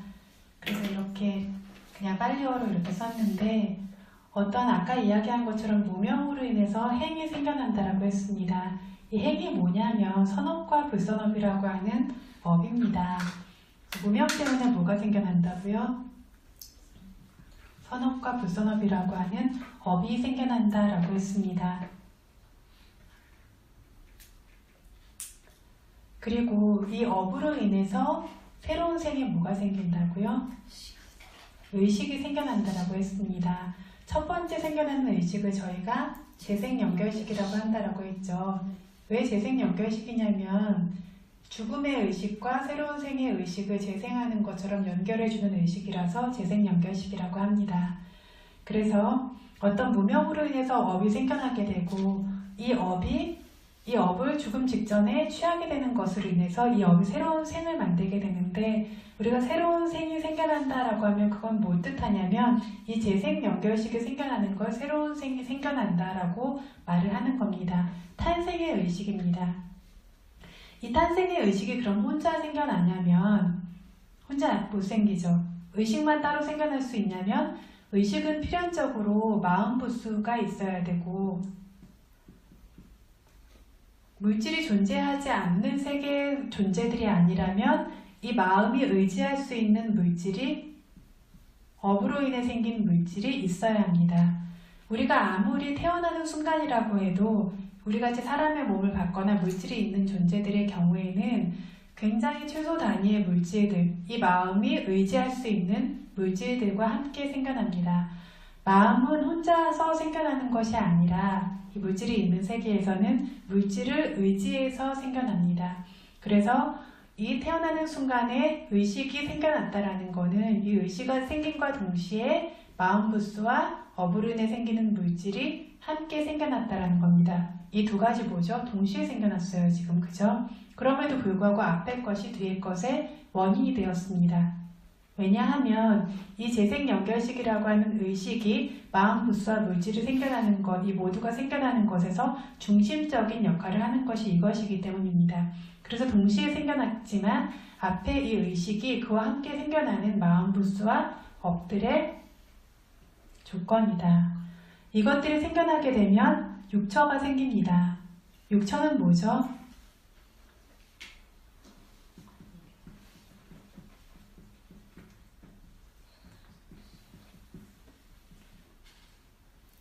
그쵸?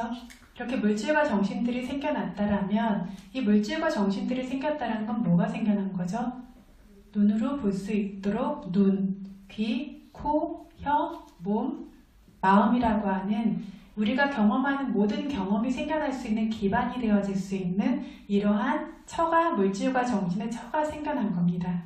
이 중에서도 일부 처들은 태어나는 순간 이미 생겼어요. 인간계에서도. 그쵸? 의식이라고 하는 처라든가 신, 몸이라고 하는 처는 이미 생겼습니다. 이것들이 육처가 생겨나게 됩니다. 왜 이것이 중요하냐면 이 육처가 생겨났기 때문에 우리가 눈으로 뭘 보기 위해서도 눈과 대상이 만나는 접촉이 필요하고 귀로 뭔가를 듣기 위해서도 귀와 대상이 만나는 접촉이 필요하고 마음으로 심지어 뭔가를 생각하기 위해서도 마음과 대상이 만나는 접촉이 필요합니다. 그래서 이 6 기반이 있지 않으면 이러한 접촉도 생겨날 수가 없습니다. 우리가 뭔가를 경험한다, 내가 나라고 믿고 있는 건 결국 뭐냐면 이 내부의 처와 외부의 대상들이 만나서 그 접촉이 생겨나고 거기서 인식이 계속해서 발생하는 걸 내가 뭔가를 하고 있다, 내가 느끼고 있다, 내가 듣고 있다, 생각하고 있다라고 여기는 거죠. 나라고 믿는 경험 모든 것 자체가 바로 이것을 뜻합니다. 그래서 이렇게 육처가 생겨나고 육처가 생겨났기 때문에 눈에서는 눈의 접촉, 귀에서는 귀의 접촉, 코에서는 코의 접촉, 혀에서는 혀의 접촉, 몸에서는 몸의 접촉, 의식에서는 의식과 대상 사이의 접촉이 생겨나게 됩니다. 그럼 접촉은 몇 종류일까요? 6 종류입니다. 그래서 눈과, 예를 들어서 눈을 말하겠습니다. 눈과 밖에 보이는 장면이라고 하는 것이 2가지가 접촉을 일으켰기 때문에 이 접촉이 일어남과 동시에 무엇이 생기냐면 느낌이 생겨납니다. 그럼 이 느낌도 몇 종류일까요? 6 종류입니다. 우리가 보통 말하는 좋은 느낌, 좋지 않은 느낌, 중립적인 느낌이라고 얘기하면 3가지이지만 어디서 일어나는가에 따르면 이 느낌도 6가지입니다.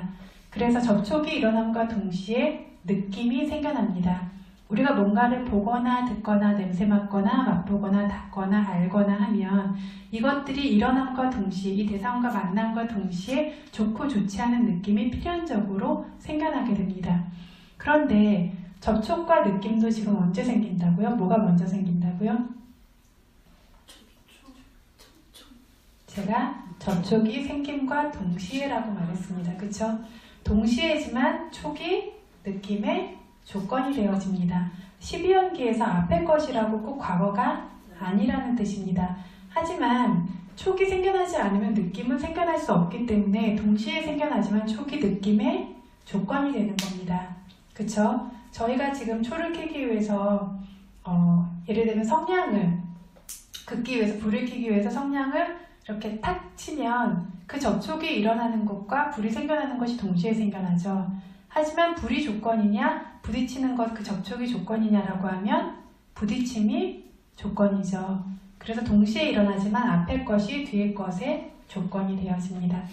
어떤 느낌, 좋다, 좋지 않다 라는 느낌이 생기면 필연적으로 가래가 생기죠. 그것들을 취하는 마음이 생기게 됩니다. 그래서 어떤 좋은 느낌에도 가래가 생기고 좋지 않은 느낌에도 가래가 작용을 합니다. 그래서 가래가 생겨나게 되고 가래가 있으면 필연적으로 집착이 생겨납니다. 가래라고 하는 것은 예를 들면 아직 얻기 전에 원하는 것, 그리고 집착이라고 하는 것은 얻은 다음에 더 당기는 것, 이런 식으로 가래의 훨씬 더 강력한 형태를 집착이라고 말합니다. 이것도 당기는 거고 이것도 당기는 건데 집착은 잡고 놓지 않는 것처럼 이렇게 꽉 물고 있는 것과 같은 것을 집착이라고 합니다. 집착까지 생겨나면 한국어로는 촉수에 취거든요. 취. 그래서 집착은 그렇죠. 이렇게 꽉 잡고 당기고 취하는 것인데 그로 인해서 무엇이 생겨나냐면 바와라고 하는 거는 생긴다라는 뜻인데 여기서 이것은 업을 뜻합니다. 뭔가를 확고하게 집착해 둠으로써 새로운 업이 또다시 형성된 것입니다. 지금 바와도 업이고 쌍카라 행도 업이에요. 그죠? 새로운 업이 생겨난 것입니다. 새로운 업이 생겨났기 때문에 이것이 새로운 생의 잣띠는 탄생이라고 했죠. 시작을 만듭니다. 새로운 생이라고 하면 저희가 새로운 생에 재생 연결식이 있겠죠. 그리고 그 뒤에는 뭐가 따라오냐면 마음구스와 물질. 어떤 물질이냐면 업으로 인해 생겨나는 물질이 따라오는데 이것들의 생성되는 순간을 잣띠라고 부릅니다. 이것들이 머무르고 성숙해가는 때를 자라, 늙음이라고 부르고 이것들의 소멸을 사, 죽음이라고 부릅니다.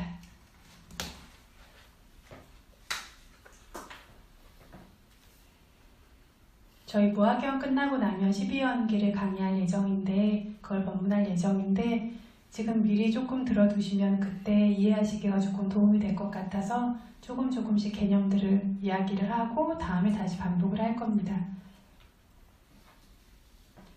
그래서 뭐냐면 지금 여기서 무명 때문에 업이 생겼고 업 때문에 새로운 생의 어떤 식이 생기고 물질정신, 육처, 촉, 느낌, 그리고 가래, 집착 이런 것들이 줄줄이 생겨난다라고 했는데 여기 프린트에서 뭐라고 하냐면 어떤 사람들은 잠시만요. 여기서 다시 보시면 무명 때문에 업을 행했고 그래서 새로운 생의 시작이 생겨났다라고 이렇게 말했죠.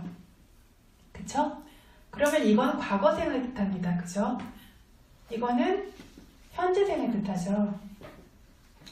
현재생에 새로운 탄생이 생겨났고 그로 인해서 물질과 정신, 육처가 생겨났고 육처에서 촉이 일어나서 느낌이 일어나서 가래와 집착이 생겨서 새로운 업을 형성했다까지가 이번 생입니다. 맞습니까? 네.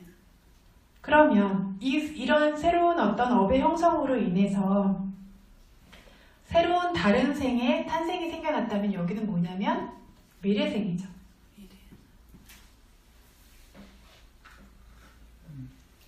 그래서 12연기는 몇 가지의 요인이 있기 때문에 12연기입니까?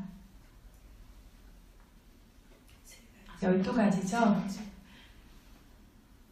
12가지죠? 세대로 나눠가지고 지금 12가지로 세 가지 생 나누어져 있는데 이 12가지 중에서 앞에 2가지는 과거의 요인입니다. 중간에 8가지는 현재의 요인입니다. 마지막에 2가지는 미래의 요인입니다. 그런데 이것을 일부 내생이 없다고 여기는 사람들은 12연기의 법조차 과거와 미래가 없는 현재의 생성만 보이는 법으로 여긴다라고 합니다. 전에 말씀드린 적이 있는데 동국대학교 불교대학에 다니시는 어떤 분이 저한테 와서 그렇게 얘기를 하면서 12연기를 알려달라고 말씀하신 적이 있었어요. 그래서 이게 현재의 생이고 죽으면 다 끝이라고 하는 건 단견론인데 왜 그렇게 생각하시냐라고 하니까 불교대학에서 그렇게 배우셨다라고 이야기를 하셨어요. 그래서 심지어 어떤 한국에서 불교대학에서도 지금 이 12연기의 법들을 과거와 현재의 미래생의 어떤 연결들을 부처님께서 분명하게 보이신 것인데도 이게 다 현재의 것이고 미래란 죽음 이후의 생은 없다라고 이야기를 하는 그러한 사견들이 많이 생겨나고 있습니다. 그런데 분명히 이것은 과거와 현재와 미래의 3가지의 생을 이렇게 계속해서 이것들이 순환되는 것을 말씀하신 것이고 새로운 생이 생겼으니까 새로운 정신물질이 생기고 새로운 번뇌가 생길 것이고 그것은 새로운 업과 새로운 생을 또 만들겠죠. 이렇게 빙글빙글 돌고 있는 삼사라 윤회의 모습을 보여주고 있는 것입니다. 그래서 이것을 아놀로마 파티짜 사무파다라고 합니다. 아놀로마는 이 순서대로 우리가 생겨나고 있는 것을 뜻합니다. 그런데 지금 여기에 뭐라고 써있냐면 그들이 원하는 대로라면 역방향 12연기 빠틸로마 파티자 사무바다를 설할 여지조차 없다라고 말을 하고 있습니다. 이게 무슨 뜻이냐면 지금 현재 우리가 생겨나고 있는 이 방식대로 쭉 가는 게 아놀로마라면 이것과 반대로 가는 것이 빠틸로마입니다. 그래서 저희 빠틸로마 12연기라고 하면 무엇이 없어져야 하냐면 아위자가 없어짐으로써 상카라가 없어지고 상카라가 없어짐으로써 소멸됨으로써 윈냐나가 소멸되고 이런 식으로 무명이 소멸돼서 행이 소멸되고 행이 소멸돼서 식이 소멸되고 앞의 원인을 파괴함으로써 뒤의 원인들이 차례로 모두 다 사라져가는 것들에 대해서 이야기를 합니다. 이것이 뭐냐면 수행자들이 가는 길의 과정입니다. 맞습니까? 그래서 보통에 우리가 이렇게 이 방향대로 살고 있다라면 이것들을 앞에 것들이 사라지면서 뒤에 것들이 사라지는 방식으로 파괴해가는 것을 빠틸로마 12연기, 빠티자 사무바다라고 부릅니다. 그래서 그런데 이 앞에 것을 파괴해야 뒤에 것이 파괴된다라고 부처님께서 설하셨는데 이것들이 왜 필요하죠? 이걸 왜 파괴해야 됩니까?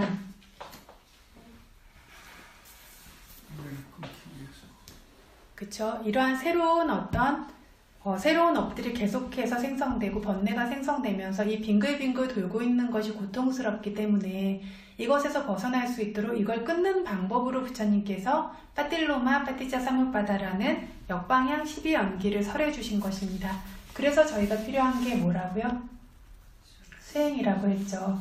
그런데 이것들이 이번 생에만 국한된 것이고 계속해서 빙글빙글 돌면서 다음 생이라는 결과를 주지 않는다라면 이걸 굳이 우리가 끊어야 하겠습니까?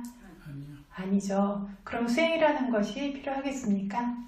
안 필요하죠. 그렇다면 부처님께서 이걸 끊어야 된다고 법을 설하실 필요가 있겠습니까? 없죠. 그래서 그들이 원하는 대로라면 이 역방향 12연기를 부처님께서 설할 여지조차 없다라는 것이 이 뜻입니다. 죽으면 끝나고 아무것도 더 이상 연결되어져서 생기지 않는다면 무명으로 시작되는 것들의 소멸의 조건인 수행을 할 필요도 없고 즉 멈추기 위해서 노력할 필요도 없고 그것들 스스로 멈출 것이기 때문에 그들의 소멸도 불필요해진다. 무명의 소멸로 인해 행이 소멸된다는 등의 역방향 12연기를 설해두셨기에 12연기라는 것은 과거와 현재, 현재와 미래생, 삼사라의 끊임없는 모습을 설하는 가르침이라는 것은 너무나 명확하다. 어떤 이들은 생과 윤회가 끊임없이 연결된다라고는 여기지만 업으로 인해 생기는 것이 아니라 가래와 집착으로 인해 생기는 것이라고 하기도 한다. 그래서 업이라고 하는 것을 부정하고 있습니다. 업이라고 하는 것이 생기고 사라져서는 어떤 잠재력으로 남아있을 수 있다라는 사실 자체를 부정하는 것입니다. 우리가 눈으로 딱 보고 잡을 수 있는 게 아니면 부정하려는 습성을 가지고 있기 때문입니다. 하지만 법이라고 하는 게 뭐냐면 고유한 성품을 지닌 것들입니다. 이 성품들은 각각에 관련된 고유한 힘들이 있다. 그래서 각각의 법들은 각각의 성품을 지닌다라는 것을 우리가 수행에서도 보죠. 그래서 각각의 성품들은 각각의 성질이 있고 힘이 있는데 눈에 아까 볼 수 있는 물질은 장면이 드러날 수 있도록 볼 수 있는 조건이 돼주는 힘을 가지고 있듯이 재생연결이라고 하는 새로운 생을 생성시킬 수 있는 능력 또한 오직 업에만 있습니다. 가래와 제착이라는 것은 도움과 보조가 될 뿐이지 이것이 제 새로운 생 자체를 생성시킬 수 있는 것은 아니다라는 겁니다. 그래서 나무를 생성시키는 것은 흙과 물 때문이다. 흙과 물로 인해서 나무가 자란다라고 하지만 사실 이것은 도움이 되는 조건일 뿐이지 정말 나무를 생성시킬 수 있는 직접적인 조건은 오직 씨앗인 것과 같다. 그래서 조건에는 직접적인 조건과 간접적인 조건이 있습니다. 늘 그런 것은 아니지만 직접적인 원인을 저희가 빨리어로 해도라고 하고요. 간접적인 원인을 빨리어로 빠짜야라고 합니다. 저희 법회 끝나고 어떻게 서원하죠? 이당노 분야 니빠나사 빠짜요 호뚜라고 합니다. 우리의 이 선업이 멸반에 이르는 조건이 되어주기를 이라고 하는데 이 조건은 그럼 직접적인 조건입니까? 보조적인 조건입니까? 보조적인 조건이죠. 우리가 행하는 이 모든 선업들이 보조적인 조건입니다. 보시를 행하건 법문을 듣건 직접적인 조건은 무엇입니까? 수행밖에 없습니다. 그래서 직접적인 조건과 보조적인 조건이 있는데 직접적인 조건은 오직 씨앗이고 흙이나 물과 같은 것은 보조적인 조건이다라는 겁니다.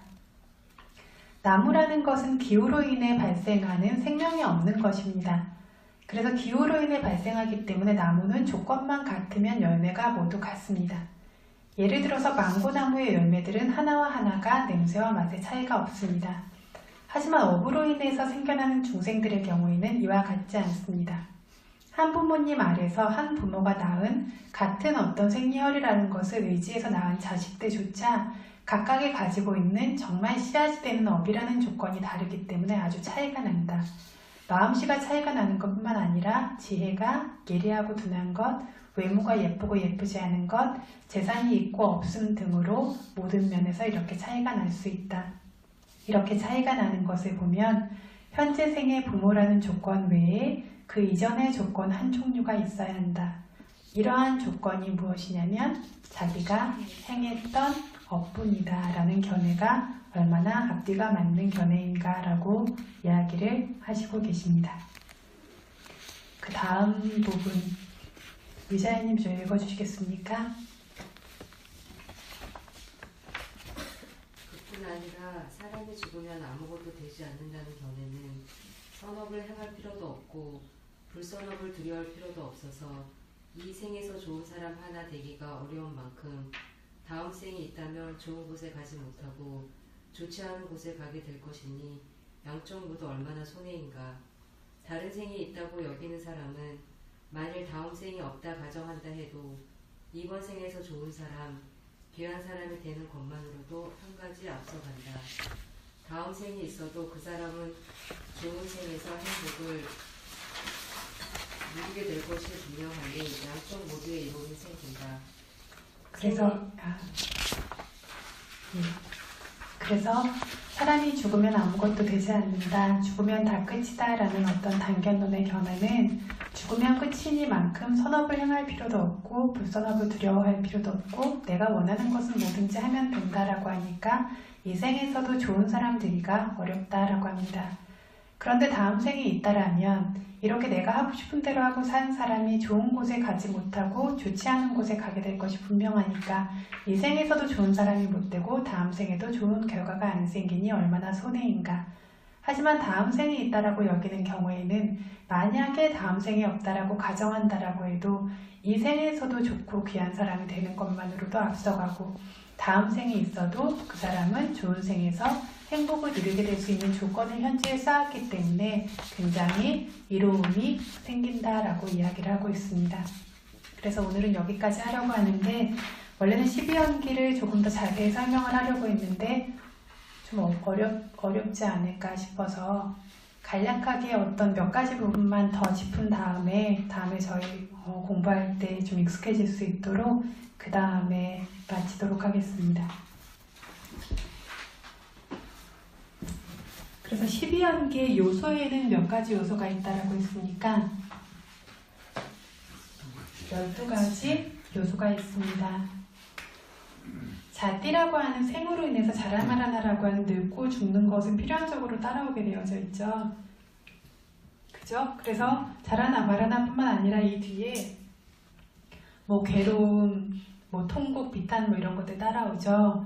그런데 그것들까지 한 덩어리로 묶어서 이 생이라고 하는 것 뒤에 필연적으로 따라오는 고통의 무더기를 이렇게 이야기하고 있고 자라마라나라고 하는 것은 늙고 죽는 것인데 그 뒤에 따라오는 어떤 고통이나 괴로움이나 이것들은 늙고 죽는 것만큼 직접적인 결과가 아니기 때문에 이것이 있기 때문에 괴롭고 막 이런 것들이 생겨나기 때문에 이것은 12연기의 12가지 요소 안에 포함시키지 않고 그냥 이 안에 부수적인 것으로 포함된다라고 보시면 됩니다.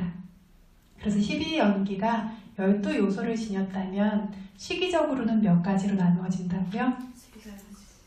어떻게요? 과거, 현재, 미래입니다. 과거의 것은 그렇다고 치고 이 과거의 것이 과거의 원인이죠. 그것으로 인해서 지금 현재의 결과가 생겨났습니다. 어디까지가 결과일 것 같습니까? 6초까지. 결과에? 네. 10개. 10개가 다 결과 아닌가요? 여기에서 저희가 수행했을 때 어디에서 고리를 끊죠? 수에서요. 느낌과 가래 사이의 고리를 끊습니다. 맞습니까? 그래서 여기까지가 현재에서 생겨나는 결과입니다. 태어나는 어떤 재생 연결식과 마음부수, 물질, 그리고 육처까지가 생기면 접촉은 그 결과로 반드시 생기게 되어져 있습니다. 접촉이 생김과 동시에 느낌도 동시에 반드시 생긴다라고 했습니다. 여기서 가래가 생길 것이냐 생기지 않을 것이냐는 여기에는 그래서 여기가 이 두 가지 연결이 있는 곳입니다. 과거의 원인과 현재의 결과 사이에 연결이 있다면 현재의 결과와 현재의 새로운 원인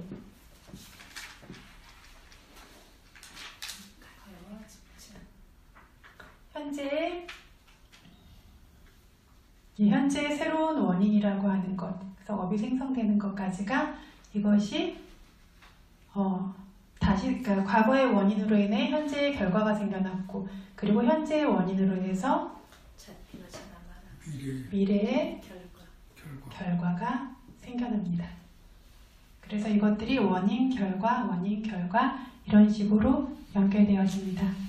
그래서 과거의 원인과 현재의 결과 사이에 하나의 연결이 있고 현재의 결과와 현재의 원인 사이에 하나의 연결고리가 있고 현재의 원인과 미래의 결과 사이에 하나의 연결고리라는 큰 세 개의 연결고리로 나누어져 있습니다. 몇 개의 연결고리가 있다고요? 큰 세 개의 연결고리가 있어요. 큰 세 개의 연결고리가 있기는 있지만 이것을 우리가 끊을 수 있는 건 어디라고요? 외다나와 단나라고 하는 느낌과 가래 사이의 연결입니다. 과거의 것은 이미 지나갔기 때문에도 끊을 수 없고 이것은 어떤 업이 생긴 이상 번뇌가 아직 없지 않다라면 이 식은 반드시 생겨나게 되어져 있기 때문에 이 연결은 끊을 수가 없고 이 미래에 새로운 생이 생겨나는 것들도 업이 생겨났다라면 새로운 생이 생겨나는 것을 번뇌가 존재하는 한 끊을 수 없기 때문에 이 연결도 끊을 수가 없습니다. 그래서 이 세 가지의 큰 연결이 있는데 연결되는 고리가 있는데 그 중에 우리가 현재의 지금 당장과 관련된 것이기도 하고 끊을 수 있는 조건이 되는 것은 딱 이 고리밖에 없습니다. 그래서 우리가 어떤 느낌들, 좋고 좋지 않은 어떤 모든 느낌들이 생겨났을 때 그것들을 관찰하도록 하죠. 이 느낌을 관찰할 수 있을 때 가래와의 고리가 끊어지게 되어지고 이것이 없으니 이것이 멈추고 이것이 없으니 이것이 멈추고 이것이 없으니 이것이 멈추고 이것이 없으니 새로운 생이 생겨나지 않는다라는 겁니다. 그래서 지금 이 순간에 한 번 알아차림을 하면 한 번만큼 윤회가 끊어지고 있는 것이다 라고 하는 의미가 이해되십니까? 아, 예. 이것이 없기 때문에 이 뒤에 연결고리들이 그 한 번만큼 지금 이 순간에 무너지고 깨지고 있는 것입니다. 그래서 여기서도 조금 더 이야기할 부분이 있기는 한데 오늘은 이 정도면 충분할 것 같습니다. 법문 들은 것들 오늘 이해되십니까?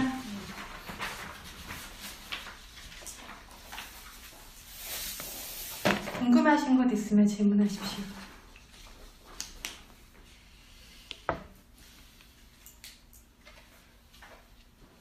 아위자 무명이라고 하면 저희 왔다라고 하는 윤회에 몇 종류가 있다라고 했죠? 세 종류. 세 종류 중에 첫 번째는 번뇌, 두 번째는 업, 세 번째는 결과입니다. 아위자 무명이라고 하는 그 중에 어디에 들어갈까요?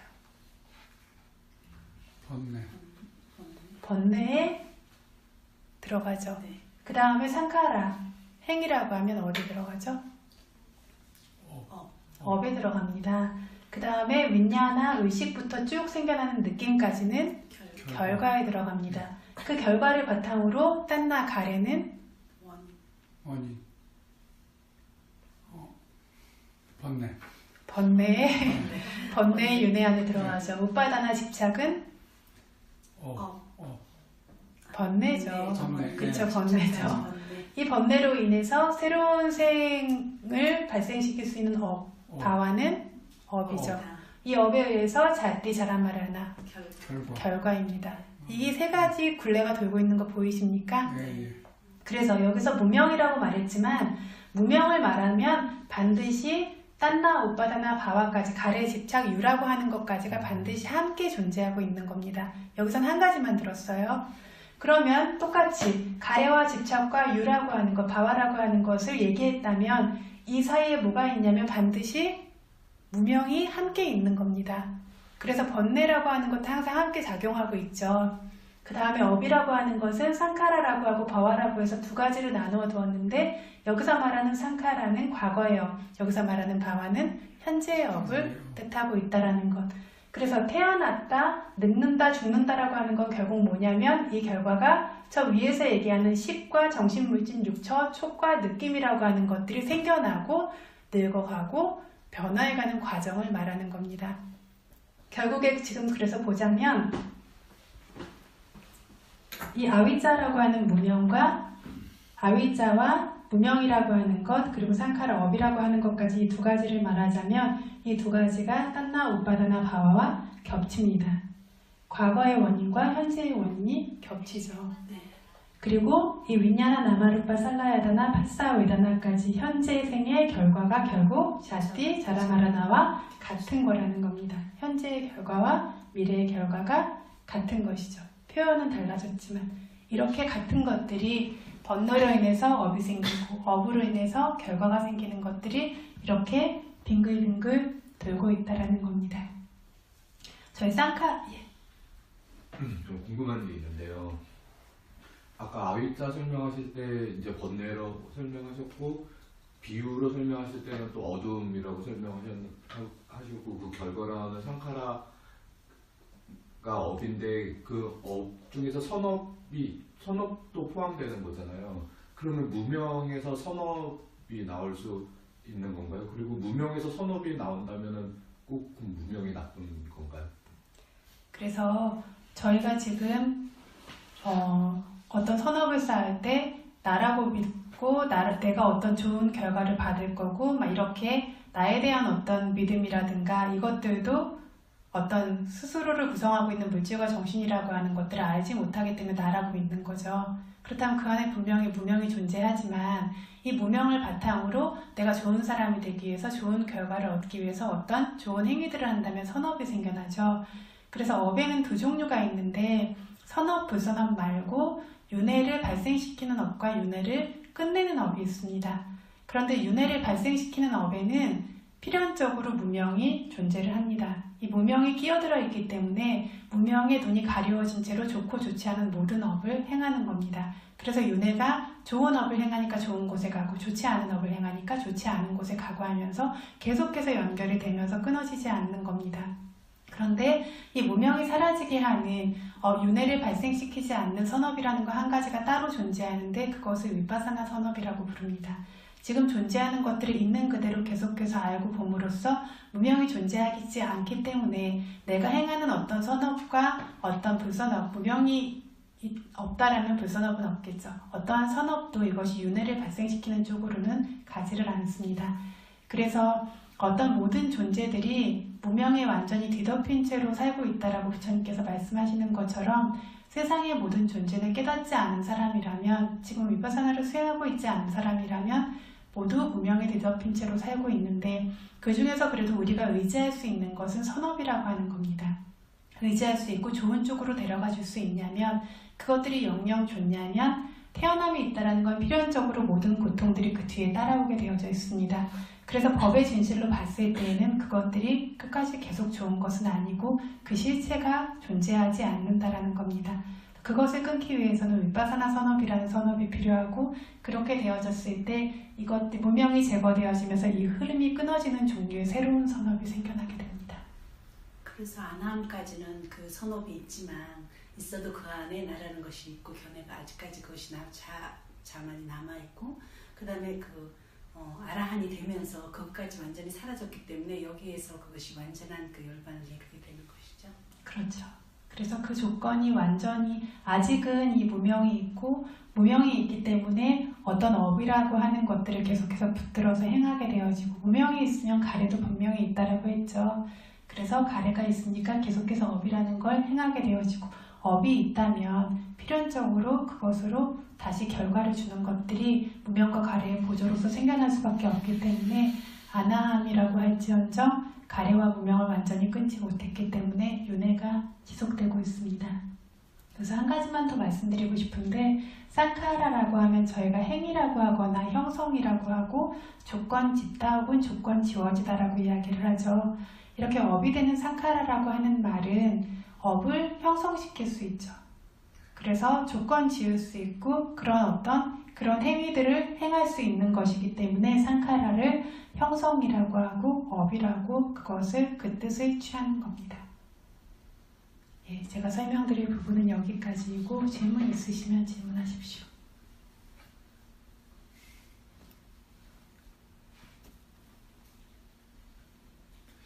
무지한 선업이라는 게 그때 아마 강의하실 때 그 무지한 선업을 행했을 때 뭐 나중에 다시 인간으로 태어나면은 뭐 이렇게 약간 뭐 어떤 사람으로 태어나고 그런 거 있었죠. 이 부분이 아비담마와 경장을 이렇게 따로 볼 수가 있는데요. 아비담마와 경장의 말이 일치되지 않는 것처럼 보이는 경우가 있어요. 그런데 이 부분이 여기 아비담마에서 무지한 선업과 그러니까 지혜가 있는 선업이 두 가지가 나뉘어져 있어서 어떤 지혜의 요소를 가지고 행한 선업은 가장 좋은 결과를 주고, 지혜의 요인이 빠진 채로 행해진 선업은 그것만큼 강력한 결과를 줄 수는 없다라고 이렇게 이야기를 하죠. 그래서 일상에 우리가 선업을 쌓을 때에도 어떤 바른 숙고나 어떤 지혜로운 생각과 함께 한다라면 지혜 있는 선업이 될 수 있고, 그게 없다라면 지혜 없는 선업이 될 수 있는데, 그런데 이렇게 일상적인 어떤 선업에서도 지혜가 있는 것과 없는 것이 나눠질 수 있지만, 부처님께서 어떤 경장에서 어떤 세상에 대해서 말할 때에는 온 세상 사람들이 무지에 둘러싸인 채 살고 있다라고 이렇게 이야기를 하시잖아요. 그래서 무지에 둘러싸여 있고 무지가 완전히 뿌리가 되어져서 뒤덮인 채로 살고 있다라고 하는데, 그럼 우리가 때때로는 지혜로운 생각도 하고 지혜가 있는 선업도 쌓는데 이건 뭔가라고 생각을 할 수 있는데, 이렇게 어떤 지혜라고 하는 것도 그 단계가 있어서 정말로 실체를 볼 수 있는, 그러니까 무명을 깰 수 있는 물질과 정신부터 시작하는 어떤 본질적인 법을 다할 수 있는 그 지혜의 요인들이 작용하지는 못한 채로 대부분의 사람들이 살고 있죠. 이거는 정말 위파사나 수행을 수행할 때가 아니면 생겨날 수 없는 종류의 지혜죠. 그래서 이 말들이 조금 배치가 되는 것처럼 보일 수 있는데 여기서 이제 이런 무명을 끊을 수 있는 종류의 지혜라고 하는 요인은 정말로 본질을 깨뜨릴 수 있고 본질적인 법에 가서 닿을 수 있는 그런 종류의 지혜, 윗바사나 지혜, 도와 과의 지혜 이런 지혜들을 말합니다. 그래서 윗바사나 지혜는 순간적으로는 소멸시키지만 어떤 업을 완전히 소멸시킬 힘을 가지지는 못했어요. 근데 이것이 점점 강력해질수록 그 힘이 강해지고 가장 강력해져서 실제로 이 고리를 끊어내는 역할을 하는 게 도의 지혜죠. 그래서 그 지혜가 됐을 때 이것들을 완전히 깨서 부술 수 있는 그런 지혜들이 생겨나게 되는 것이고 그것들이 아직 우리 안에 자리하지 못했다면 어떤 종류의 생각을 하든 간에 그것들이 어떤 물질과 정신이라는 암도, 원인과 결과라는 암도, 무상고부화라는 암도 실질적으로 생겨나지 않는 관념적인 종류의 지혜일 뿐이라는 겁니다. 이해되십니까? 제가 좀 말이 빨라서. 그럼 지혜라고 하는 것도 우리가 생각하는 뭘 알았을 때 안다고 하는 지혜가 아니라 결과적으로 그 일을, 그러니까 그 다음에 열반으로 넘어가는 그 일을 완벽하게 하고 있는 그 행위를 하고 있을 때 자체가 그럼 지혜가 되어지는 거네요. 그래서 저희가 이해해서 사유하고 하는 것 안에도 지혜의 성품이 포함되기는 하지만 지혜라고 하는 것의 특성은 아는 것이기도 하지만 밝히는 것, 잘라내는 겁니다.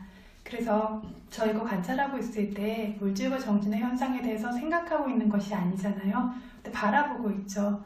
뭐냐면 실질적으로 이 물질과 정신 현상을 빛으로 비추는 것처럼 그것들을 밝게 비춰서 드러나게 하고 있습니다. 이것 자체가 지혜인 거죠.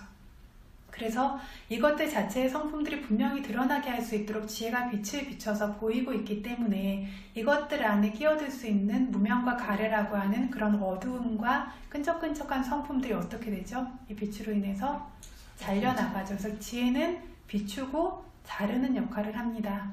비추고 그것과 동시에 잘려나가죠. 빛이 생김과 동시에 어둠이 사라지는 것과 마찬가지로. 그래서 그것들에 대해서 사유하는 것이 우리가 보통 지혜라고 생각을 많이 하는데 그것이 아니라 있는 그대로의 본질을 보고 있다라면 그 자체가 지혜입니다. 더 질문하실 거 없으시면 여기서 회양하고 마치도록 하겠습니다.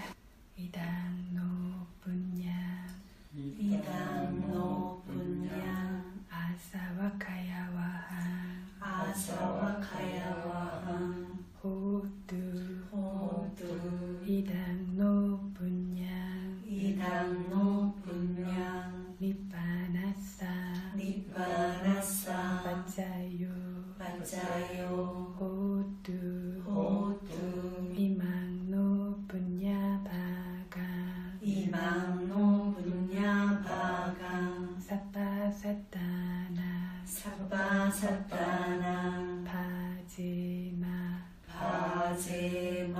사빼사따 사빼사따 수키따 수키따 바완뚜 사두